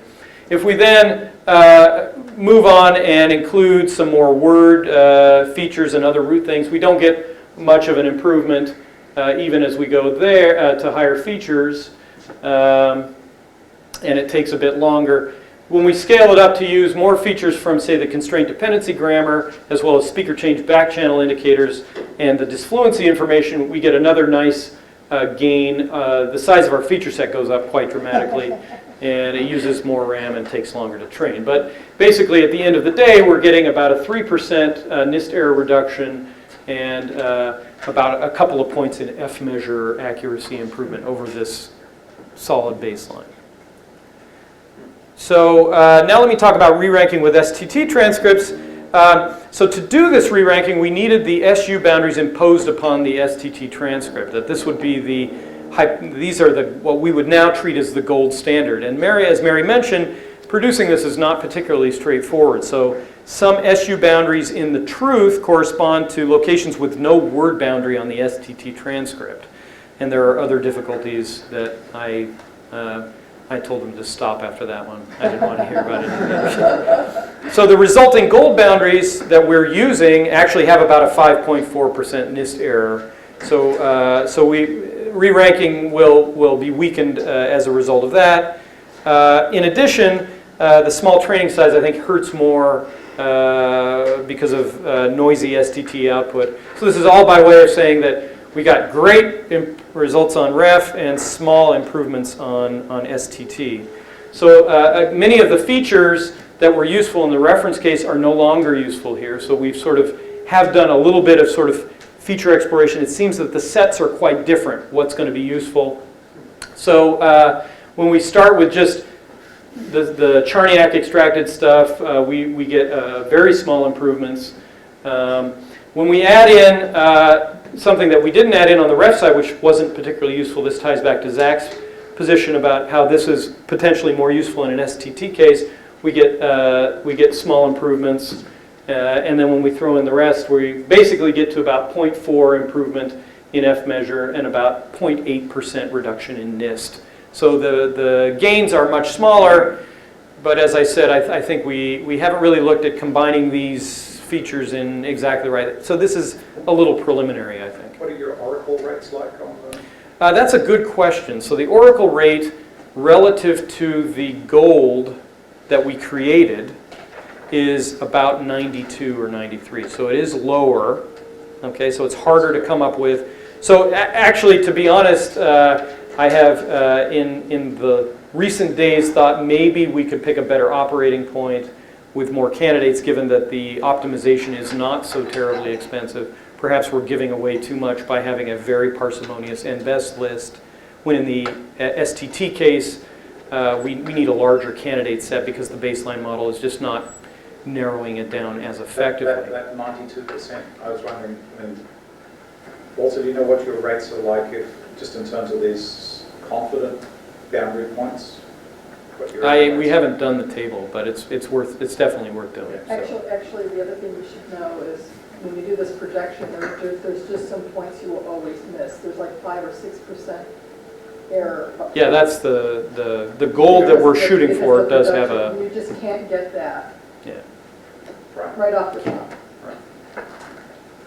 Do you have any feeling for the contribution of individual features, given some, some set of features? Yeah, I mean, I think, well, that's sort of what I'm trying to do. We went from 1 to 5, which is sort of the Charniak features that were extremely useful on the reference side. And then we went in and threw a few more Charniak ones in as well. But I think in this trial we had Toby features. That's the one I'm interested in. I actually think that and we were really at the, it's like Zach and I sitting down on Monday and trying to, knowing that the Wednesday talk was coming, and so trying to figure out how to combine that with the syntactic information, how to combine the outputs of very different parsers. So we really have been saying, Charniak gets this, and CDG gets this. But there might be interesting cases where, or Minipar gets this. There might be interesting cases that really throw Minipar a curveball, and Charniak does just fine. You wouldn't know that there was something odd about it, but that some hand-built grammar really chokes on that. So that might be a way to try to bring in finer-grained features of that sort. That said, it's a pretty small training set, so I think that we, that we can do that. But.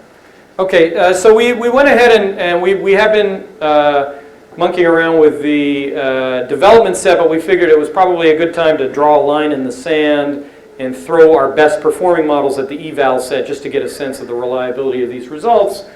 And on the reference condition, we are getting about 2% NIST error reduction on the eval set and about a point reduction on NIST error, 0.4. These are very similar to the results that we got on the dev set. This result is significant and this one's not. Okay, so, but as I said, I think we've got a ways to go, and we have the framework set up where we can begin to, I will mention what you just mentioned, that in fact, when we do start looking at throwing these models at the eval set, we can throw Dev 1 into the training and so get some indication about the utility of having more data. So that if somebody needed convincing that we needed more data for this task, then that might be something useful. So the last thing I want to talk about is, so this is all well and good, and SU detection is a worthy task. However, one of the nice things about this re-ranking paradigm is it allows us to focus on other objectives. So SU detection really is of utility for downstream processing. So we want it for, as we've seen, formatting for ease of reading, or other NLPs, annotations such as parsing, or perhaps for downstream machine translation. And it turns out that it's very straightforward to modify this approach to serve this downstream objective. So let me revisit my little table where we labeled each candidate with its SU accuracy, and so we're going to try to put all the probability mass on these two candidates. However, we can also annotate each candidate with its ultimate parsing accuracy. So we built this tool. We can take a field and say, how well do we do with this segmentation in finding the parsing events? So each candidate can be alternatively annotated with its parsing accuracy. Now this is one best parsing, so I'm not doing parsing re-ranking. I'm actually doing SU detection re-ranking, but I can instead of focusing on these two candidates, you can notice that this one does slightly worse than this one. Even though this has a higher SU boundary detection accuracy, for whatever reason, maybe cutting it up into smaller pieces, our parser does a better job of actually finding the parse structures. So we can change our re-ranking by simply saying, instead of focusing the conditional probability mass on these two, let's focus the conditional probability mass on these two. And so that, in essence, we can use exactly the same features, exactly the same setup. The only thing we change is how many did this candidate get right. Okay. And so this is on Dev 2. And so these are lots of numbers. Let's talk about the ref case first. So this is the baseline NIST error, and this is after our best system SU re-ranking. We get 3% improvement. This translates to over 2% improvement in bracketing and 1.5 in head dependency. However, if we instead focus on this parsing objective, we take a hit on our NIST SU boundary detection. Okay, so we're back to our baseline. However, we get additional improvements in our parse accuracy as well as head dependency. And basically the thing to notice here is that we are ending up trading, so whereas these tend to favor precision versus recall, so because these are fairly sparse events, it's a good strategy to predict them relatively infrequently. This trades for recall, so it's finding other good ones at the cost of precision, which leads to shorter segments that the parser can handle in a better way. And then down here for STT, even though we're getting relatively small improvements, this does translate to improvements in parse accuracy, and if we focus on this parsing objective, we get even larger improvements in parse accuracy. So the re-ranking paradigm gives us a flexibility to begin to look at, well, what do we really want this? Why do I care what an annotator said was an SU boundary? In fact, what I really care about is being able to cut this down into bite-sized chunks that we can do something interesting with. And this is a natural way to sort of build in these downstream objectives into the segmentation system. So to summarize what I've been talking about, we have seen significant system improvements using very small training sets. We do need further work on features for the STT case. I think we really haven't even begun to get a sense of what would be useful for that case versus the reference case. There are many more untried dependency-based features. We really haven't started to make use of a lot of the dependency-based features that we have the ability to extract given what we've built up for this workshop. There are untried prosodic plus syntactic features which we haven't really begun to exploit. We'll soon produce results combining Dev 1 and Dev 2 as training to give a sense of how we would do if we went beyond this fairly small training set. The ability to optimize for these other objectives is a very interesting direction to try to push this. We can also just try a different balance between precision and recall. So that might be another way, rather than having to explicitly optimize for such and such. Maybe it's just we'll have a better operating point at some trade-off. So we'll look at that as well. It would be nice to have, so we've been working off of one best ASR output and one best parsing output. I think there's a fair amount of room to build back in sort of n-best out of each of those cases. And that's something that we didn't have available, at least in the STT case, for this workshop. And it's something that I think we can fairly straightforwardly extend for the parsing case. And that's it. So I think I'm passing and I'm not touching the microphone. And I'm passing on to Robin. Can I ask Brian a question? Sure. This is just based on your observations or your experience with this kind of data. If you had all the data you wanted and you could select by speakers or by conversational dialogue characteristics or other properties of the data, and and you were paid for the best possible parser performance, do you have any feelings for where you perform best?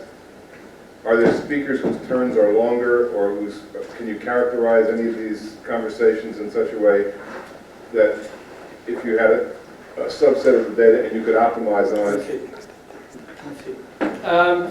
Not really. It does seem that there are, and this is something that we did play, as with any workshop, we play around with something and it consumes a week and it doesn't show up in the final result. So I did try breaking up the candidates based on, or breaking up the segments based on the length of the segment. So there are radically different kinds of segments in this segmentation test. There's the those sorts of things, which aren't providing much useful input, and then there's the really lengthy rambling ones, and then there's the sort of ones in the middle. I don't have a strong intuition. That didn't really do it, but it's hard to tell if that's just because that was at that point in the process, or if there's really... You don't have a way of looking at the statistics to say, here are the 5 most parsable speakers. Oh, that's absolutely. We can do an evaluation based on conversation side, and that's probably here are the something conversations that did best in... So you're suggesting actually like looking at the data? Well, what I was trying to extract in terms of some intuition that you might have gained from looking at. I realize you don't have time. No, I don't have much intuition. I think Yang and Mary probably have a lot more intuition about what's different and what might be exploited in that case. But it is very, I think it's quite worthwhile, particularly for focusing on trying to improve certain kinds of processing. From my limited experience with switchboard and Fisher data, it's not clear to me that the same techniques would be the best for all kinds of conversations. Yeah. That's worth looking at. And this is Robin. Robin Stewart. He's giving a proposal. So this is our second proposal. And our last speaker.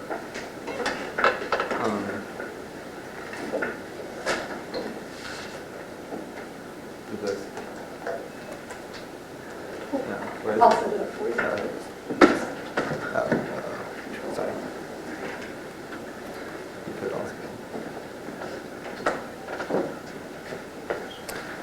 Right, so yeah, I'm Robin. I'm an undergrad at Williams College, and my proposal for post-workshop research is on what we're calling off-topic detection. And so I'll be working with Yang from our team and my advisor at Williams, Andrea Danilek. So unlike Brian and others, I actually have spent quite some time looking at our data, and just to make sure that you understand what the data is, I'll describe it briefly. It's all the data that all of these results are based on is telephone conversations between strangers who basically call up an automated system and get assigned randomly a topic that they're supposed to talk about for 10 minutes. Okay, so I spent a fair bit of time looking through these conversations, and some of them are extremely funny. And I started to notice some interesting patterns that kept recurring in conversation after conversation. So here's an example excerpt from one of these conversations. So the topic that they were randomly assigned was personal habits, which includes a whole list of habits that they might talk about.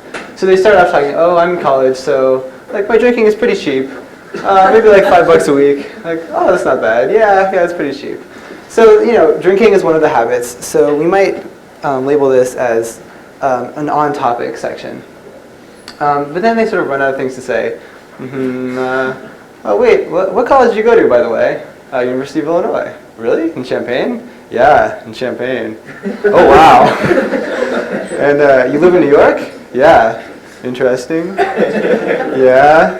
So this section of the conversation we might call small talk. It's really not related to personal habits, and the main purpose is they just ran out of things to say, maybe trying to get to know each other a little better. But then they go, so anyways, I guess we're off topic again. Yeah, so what were the other things on the list? Oh yeah, overeating. So here's a little bit different, is what we might call meta-conversation. Conversation about the conversation. Or And there's a surprisingly large amount of this in the corpus. They're talking about making the call, talking about the fact that they're absolute strangers, and this is really weird, stuff like that. And then after this, they do go back to talking about overeating and continue on topic for a while. So we can actually provide pretty simple definitions of these ideas. Small talk is just conversation that's not related to or not contributing to the assigned topic. Meta conversation is just sections that are conversation about the assigned topic, about the task of calling a stranger, or about sort of this phone call itself. And then on topic is just everything else. So it's pretty simple. And what we'd like to be able to do is to automatically classify sentences in these recorded telephone conversations based into one of these three categories. So, why is this an interesting and useful thing to do? Well, just as we've seen earlier, as edit regions can be removed from sentences to improve parsing, these small talk regions could likely be removed from these conversations to improve downstream things like information extraction.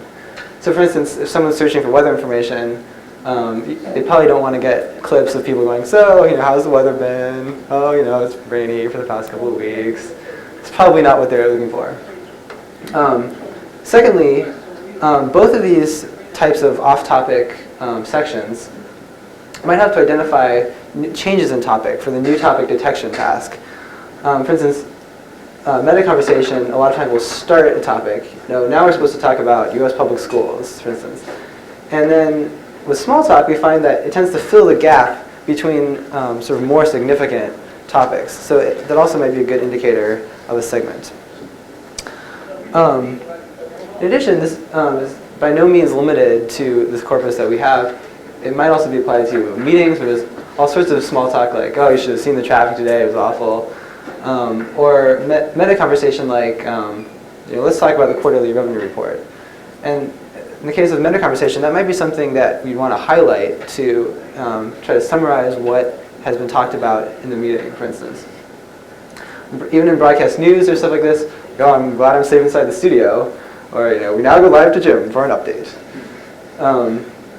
And perhaps in surreptitiously recorded telephone conversations, this might also be useful. So maybe a very important person is talking, oh yeah, we had mac and cheese again tonight. Probably not the most interesting part of the conversation that you really care about, unless that's some sort of code. And also metadata might be, meta conversation stuff might be interesting. So I was calling you because that might be a very interesting part. And then there's other things, maybe recorded lectures, etc. There has been some related work on this, especially in human-machine interaction. There's been some work on what they call off-talk detection, which is things when people are using a computer and they're like, oh, right, so I have to click on that with the mouse, okay. And the computer has to distinguish between that and actual, say, commands for something the user wants to do. There's also been work on social dialogue with computer agents, where they have to be able to recognize and respond to small talk from the users, try to sort of build up a rapport with them. Most importantly, this classification of sentences is very similar to the NIST topic detection and tracking benchmark tasks, which has spawned a lot of research in supervised and unsupervised classification techniques, and also an evaluation framework that we're going to use for this. Sort of an overview of what we propose to do is use a weakly supervised classifier with sentences as the unit of classification. There is sort of a bunch of different classification techniques that we can try.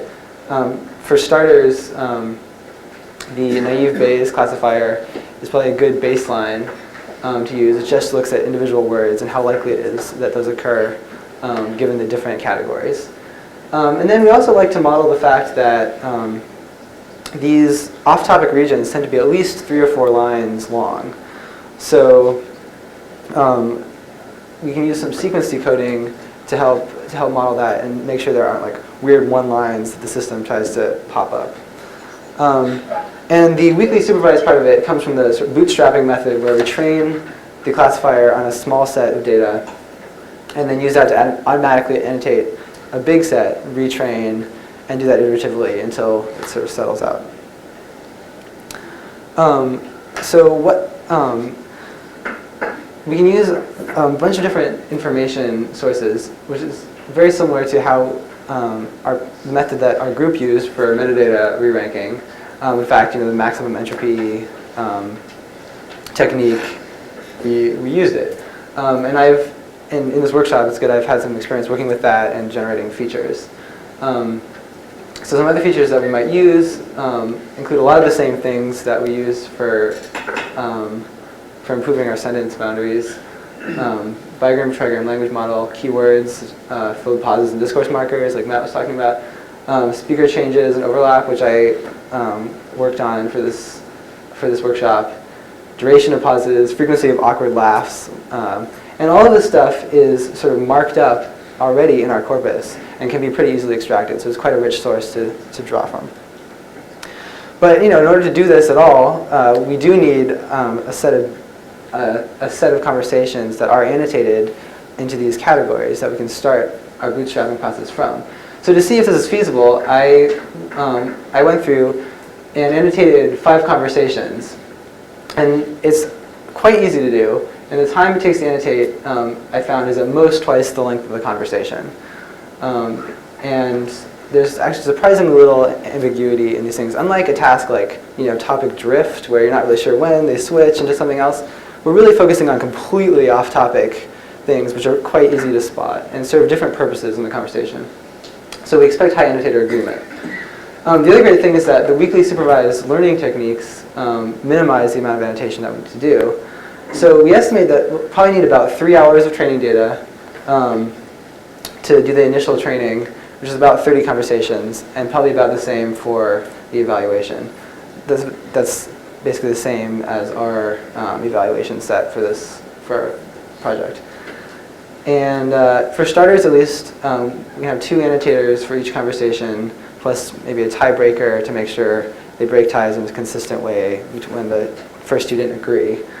And that adds up to about 30 hours of work, which is feasible for this kind of project. And in the process, we'll create an annotation spec, which should be a fairly simple thing to do. So how are we going to evaluate?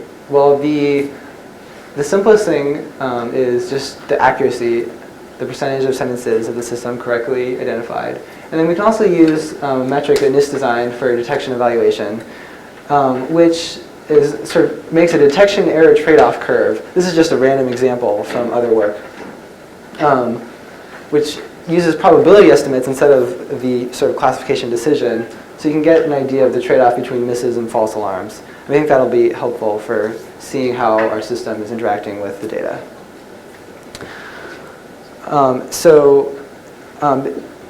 Sort of overview, what we want to find out.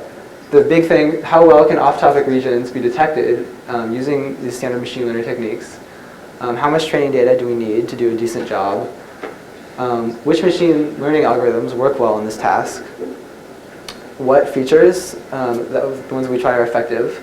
And what is the effect of speech recognition and the metadata system errors? And again, since we have all that data already provided for this workshop, we can answer that kind of question.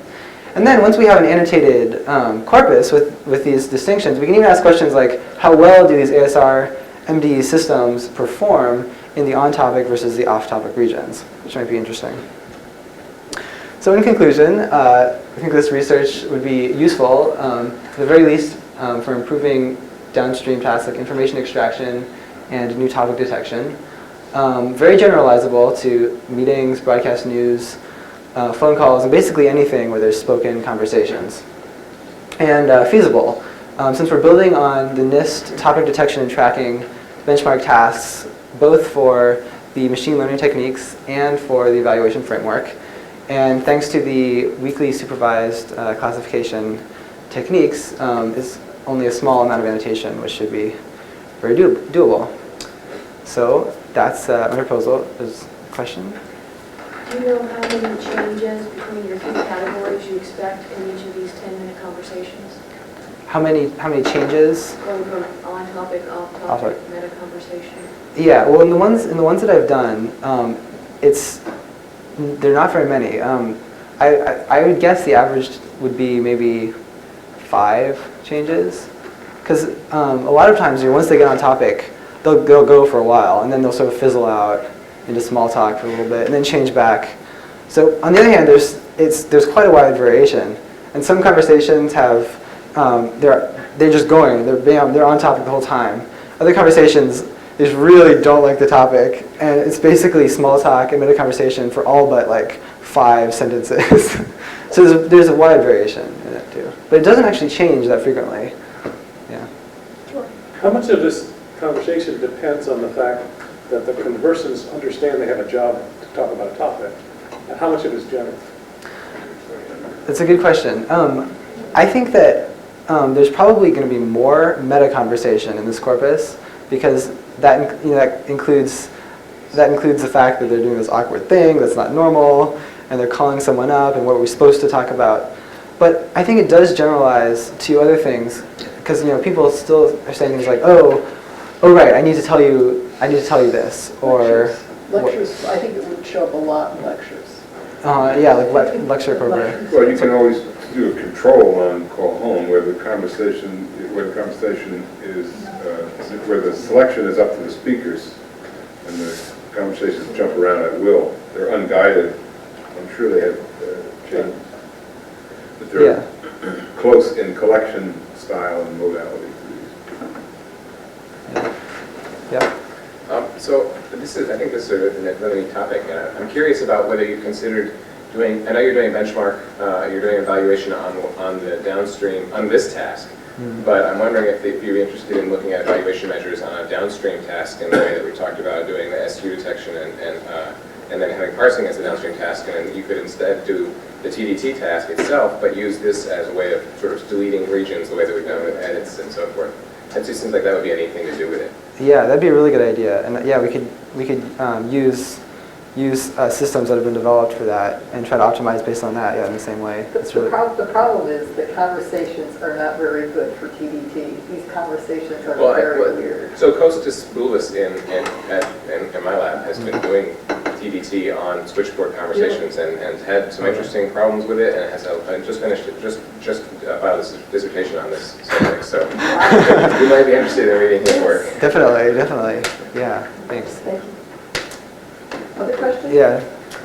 So how much generalization do you expect between switchboard and the other corpora that you mentioned in the middle of your slide, or allude to? I might think that the kind of meta conversation and small talk that you have in switchboard is going to be different than if you have people who are talking about a status differential, for example, where one person might be telling the other, well, we only have 5 minutes left, so.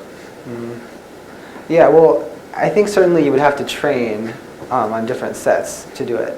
I have much more experience with this corpus than any of the others, obviously. So I'm not sure exactly. It's sort of in that sense. But it does seem like these types of off-topic phenomena would show up. Yeah, discourse markers would probably be used in all of them. But I would definitely guess that you'd have to train on a different set for that to work out. I was going to say it'd be interesting. We want to keep learning more and more about switch curl and fishing all for when it's used in the future. And there's a and so it would be good to feed this information back. What conversations you find stay on some topic. The rules were always discuss. Here's a suggested topic, but let's try to discuss some topic. Yeah, and then you might only use the conversations that mostly stayed on topic for other future tasks, for instance. Yeah, it's a good idea. Okay, well I think I'm definitely out of time for this, so thank you.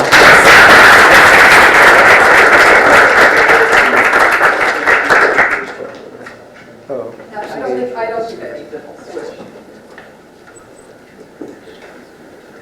So, back.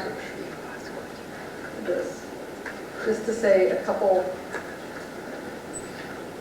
So I would just like to acknowledge our team members. Everybody worked like the Dickens, and although you only saw some people up here, everybody contributed to many of each of the talks. It was truly a wonderfully collaborative effort. And our outside contributors were doubly important. We have people here who have certainly contributed to discussion of metrics and a variety of other things, evaluation approaches and so on. So a lot of the work we have done here has really been standing on the shoulders of some of these people. Ann Bees at LDC has been wonderfully helpful in terms of helping to address some of the mismatch we saw with the metadata markups versus the tree bank standards. And a lot of our team has worked collaboratively with Ann to try to make things as clean as possible, which will be a good thing for the community. And I'd also like to thank the people at CLSP and our sponsors, because without them we couldn't have done this work. I'd also like to just point out some of the contributions. There were a lot of tools and scripts, and to name them all would be crazy. Certainly, without the tree bank, the aligned tree bank and metadata stuff, we couldn't have done any of this work. So, thank you, Jack, thank you, Charles. Without that, we couldn't have done this, and I think it really has paid off. The Sparse-of-all tool, without the Sparse-of-all tool, you really can't get your hands on what's going on there and develop these kinds of approaches. The tools and scripts for cleaning, annotating, and transforming tools were really vital and important, and feature extraction tools were also, and everybody did these kinds of things. The amount of data transformation done for this was astounding. The re-ranking framework for SU detection is also a major contribution. How to break up the problem, how to do all of this work. I think it will be something that the community can use. And finally, just solid results with an excellent basis for future results. I think we're in really good shape to do things in Arabic and Chinese and a variety of other languages. And this is thanks to Anna. She drew some snapshots of individual people working on specific tasks. And with that, I open up the floor, I guess, to discussion, right?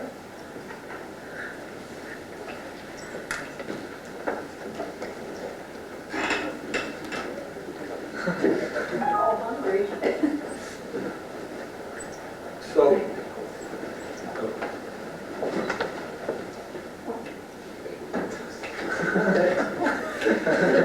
here, I can do it. I'm mic'd now. So all those wonderful comments, all those thanks, you didn't record me. Whoops. Am I not recording? Oh, it's not on. So, questions? Some years back, one of the topics was dialogue analysis, and some of the things that look as if you're discussing as a conversation with noise in it, to me looks as if it's a sequence. It's all in the dialogue sequence, and maybe there's several threads. Right, so what stuff do you feed where, right? So we were looking at things through the image of the parser, right? So there are things that some parsers really choke on, right? And so now you saw 3 different parsers gave very different performances with a variety of these different kinds of factors showing up in the, and so really understanding how parsers interact with speech and these kinds of phenomena is really important to get the downstream processing impact that you would like to have.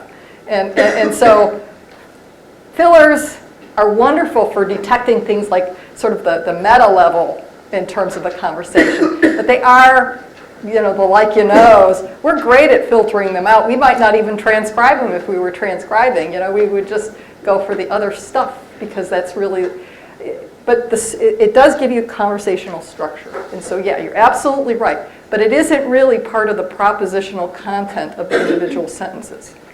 And so that notion of how to separate things is really quite intriguing and interesting. And I think that's going to be something that will happen a lot now that people are moving into bringing natural language processing techniques to speech processing. So very good question. Yeah, Fred. What would be the consequences of bad sentence, of bad boundary detection? How does it influence the parser? How does it influence information extraction? So those are beyond the scope. I mean, I beyond the scope of the 6 weeks. You have a feeling for it, and so my intuition, and one of the reasons why Brian's. Let me say one more thing. I'm a little disappointed that you're not showing examples, because it would be interesting, seems to me, of bad. We have looked at those kinds of things. Yeah. The thing is that it's a huge space, and to a certain extent, the work that's going to go on after the 6 weeks in our team is gigantic. Because I do think that there is still more to be found out. I see this collaboration as certainly moving on and sort of picking up some steam as well. Because there's just so much to look at in this space. So we've only just glossed the surface. It's like Mark's question about the difference between the dependency metrics and the brackets. It's really hard to get to the bottom of that in 6 weeks while you're also trying to derive features to improve SU re-ranking. And we did promise a lot, right? And so I think we wanted to make sort of uniform headway on a number of fronts, to sort of lay out the space. I mean, who would have guessed that getting boundaries when you have ASR error in the sentence, in the overall conversation side, would help a lot, and it does, right? So that says that just detecting sentence boundaries is an important avenue. I would say it's doubly important for structured language models, and that is one of the motivations that I had in terms of bringing these two pieces together, because structured language models have sort of fallen on their face. Well, if you just give random pause boundaries, you do miserably as far as the parser goes. And understanding that, I think, is really part of making the structured language models work better. Yeah. You're going to add something? Well, one quick thing. The slide Mary presented at the start showing that at different posterior cutoffs of the baseline SU model, parse accuracy. And that basically is directly showing. I don't know if it was on that slide what the SU error was relative to the parse accuracy. But so it goes like this, right? Yeah, bad boundaries are bad parsings. I mean, it's pretty straightforward. And yet it's interesting because Liz Schreiberg was really concerned that we make that point. How sensitive is the probability of the best parse? I mean, in other words, could you detect that you're in some bad region? So certainly we couldn't be re-ranking if we didn't have that. So we bring in the language model scores. So certainly things are, you're getting some bang from the language model scores in terms of re-ranking. Yeah. So how much do you think there's a chance that in fact that the performance of the parser models is in fact actually because they've always been trained on segmented and they've been designed to work with segmented Well, that's input, yeah. actually, So understanding the factors that contribute to poor performance of the parser was really part of the reason why we've been pulling things out the way we have, and why there's been different ways of slicing and dicing the problem, right? Embedding stuff into the sentence, so putting the interruption points in like Jeremy, or basically identifying the edit region because you have the intuition that it causes problems. Right, those are... But I do want to toot my own horn a little bit, that my HLT results from last year were already showing that structural language model in particular, that Ciprian and Fred did, struggles when it gets bad SUs. And I think that's an important result here because it relates to these very questions about what happens when you because the systems are trained on segmented input, and that makes a big difference to the way that the system. But my point is that the systems are also designed to work from segmented input, right? And so maybe in fact actually, at least a longer term goal ought to be for the guys that are building parsers to say no, in fact actually our task is not to work from segmented input, but in fact to actually try and work from unsegmented input, and maybe the sort of parsing models we'd come up with would actually look slightly different then. But to do it right, we also have to be working on ASR output, right? And it's quite clear that those two are very different. So you can hill climb on reference transcriptions, but you're not necessarily going to make it, you're not going to get as much of a bang if you don't also work on the speech. And so it's very easy to say, oh, this is the easy path, let's just work on the reference words. And it's a mistake. Yeah, just to add to this, so the mini-par parser, what I found was that when I fed it strings that were actually, say, 3 or 4 sentences, but it wasn't broken down, it was all on one line, it was detecting, it was producing a bunch of S nodes for those. So yeah, it is designed for this, and that's precisely why it could be used potentially for sentence boundary detection. And so that there really is a feedback loop that we haven't examined yet, but I think you could do. You could set up the parsers to work on ASR, or the parsers themselves may be helping you to find the boundaries in speech. John? So I guess I have a question about the framework you set up here that reveals a lot of my ignorance in the processing chain. But I thought that SUs would be, so you had to do a lot of work to get the SUs to align when you wanted to do evaluations. And a lot of that, but those SU boundaries are unambiguous back in the signal, back in the speech signal. It's not clear. The inner annotator agreement on SU boundaries is not completely perfect. But you could point back to the signal and say this is, you wouldn't have to align the words again. So that kind of suggests to me that perhaps utterance boundaries should be happening in the recognizer or in the recognizer chain. Was there a reason that you guys are doing it all after recognition? I mean, because then recognizers don't recognize, speech recognizers don't do that. Right. And indeed, I would say, given the fact that it's a finite state machine type approach, it's going to be awfully hard to put everything. Structured language models, which are happening in speech recognizers too now, and those aren't quite. But you're often taking the teeth out of the structured language model to get them back to that level as well. That was the goal, is to get them there. So I guess. I don't know. It's an interesting point. Did you ever consider? How did you consider going this? First of all, we didn't have a speech recognizer here to work with, right? We worked with existing SRI and IBM system output from years RTO4 evaluation. That's one of the reasons why we couldn't work with some of the data yet.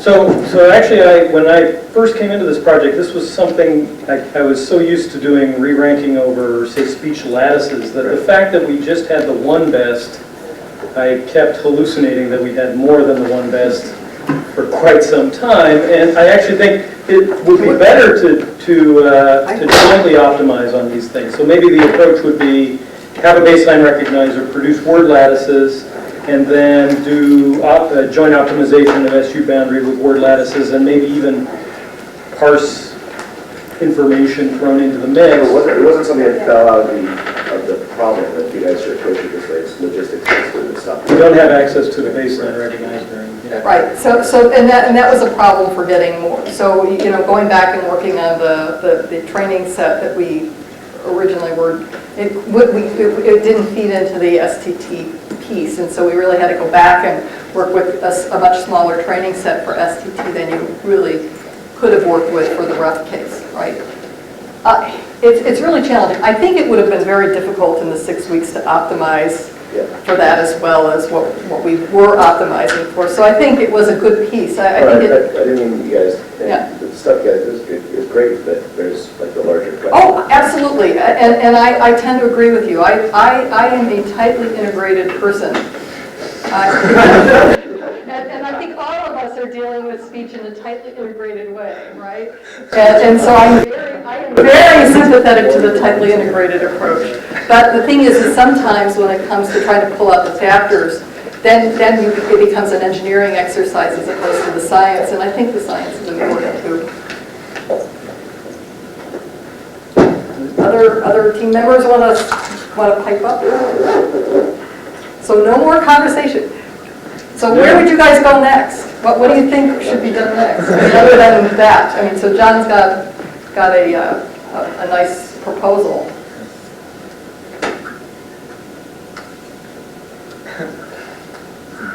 So what are the, I mean, if you did want to build an integrated model, I mean, one of the things that I noticed in terms of the edit detection was the fact that a lot of the dependencies seem to have this, crossing type nature. So that's difficult to integrate into, a model which has got a hierarchical tree-like structure and a branching structure.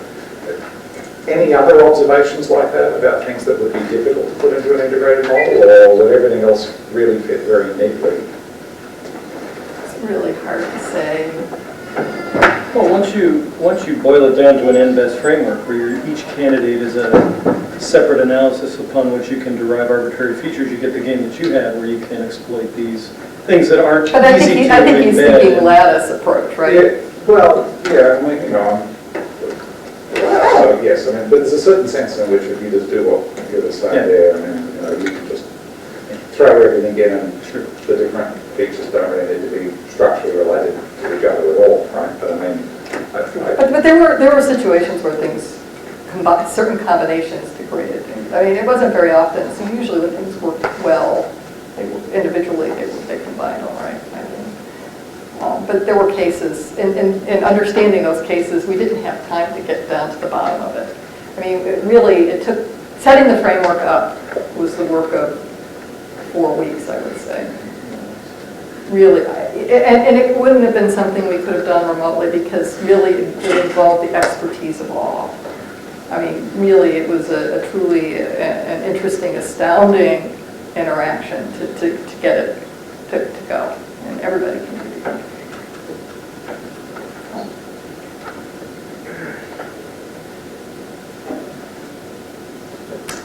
So are we out of time? So everybody's hungry. Okay, we'll resume at 1:30.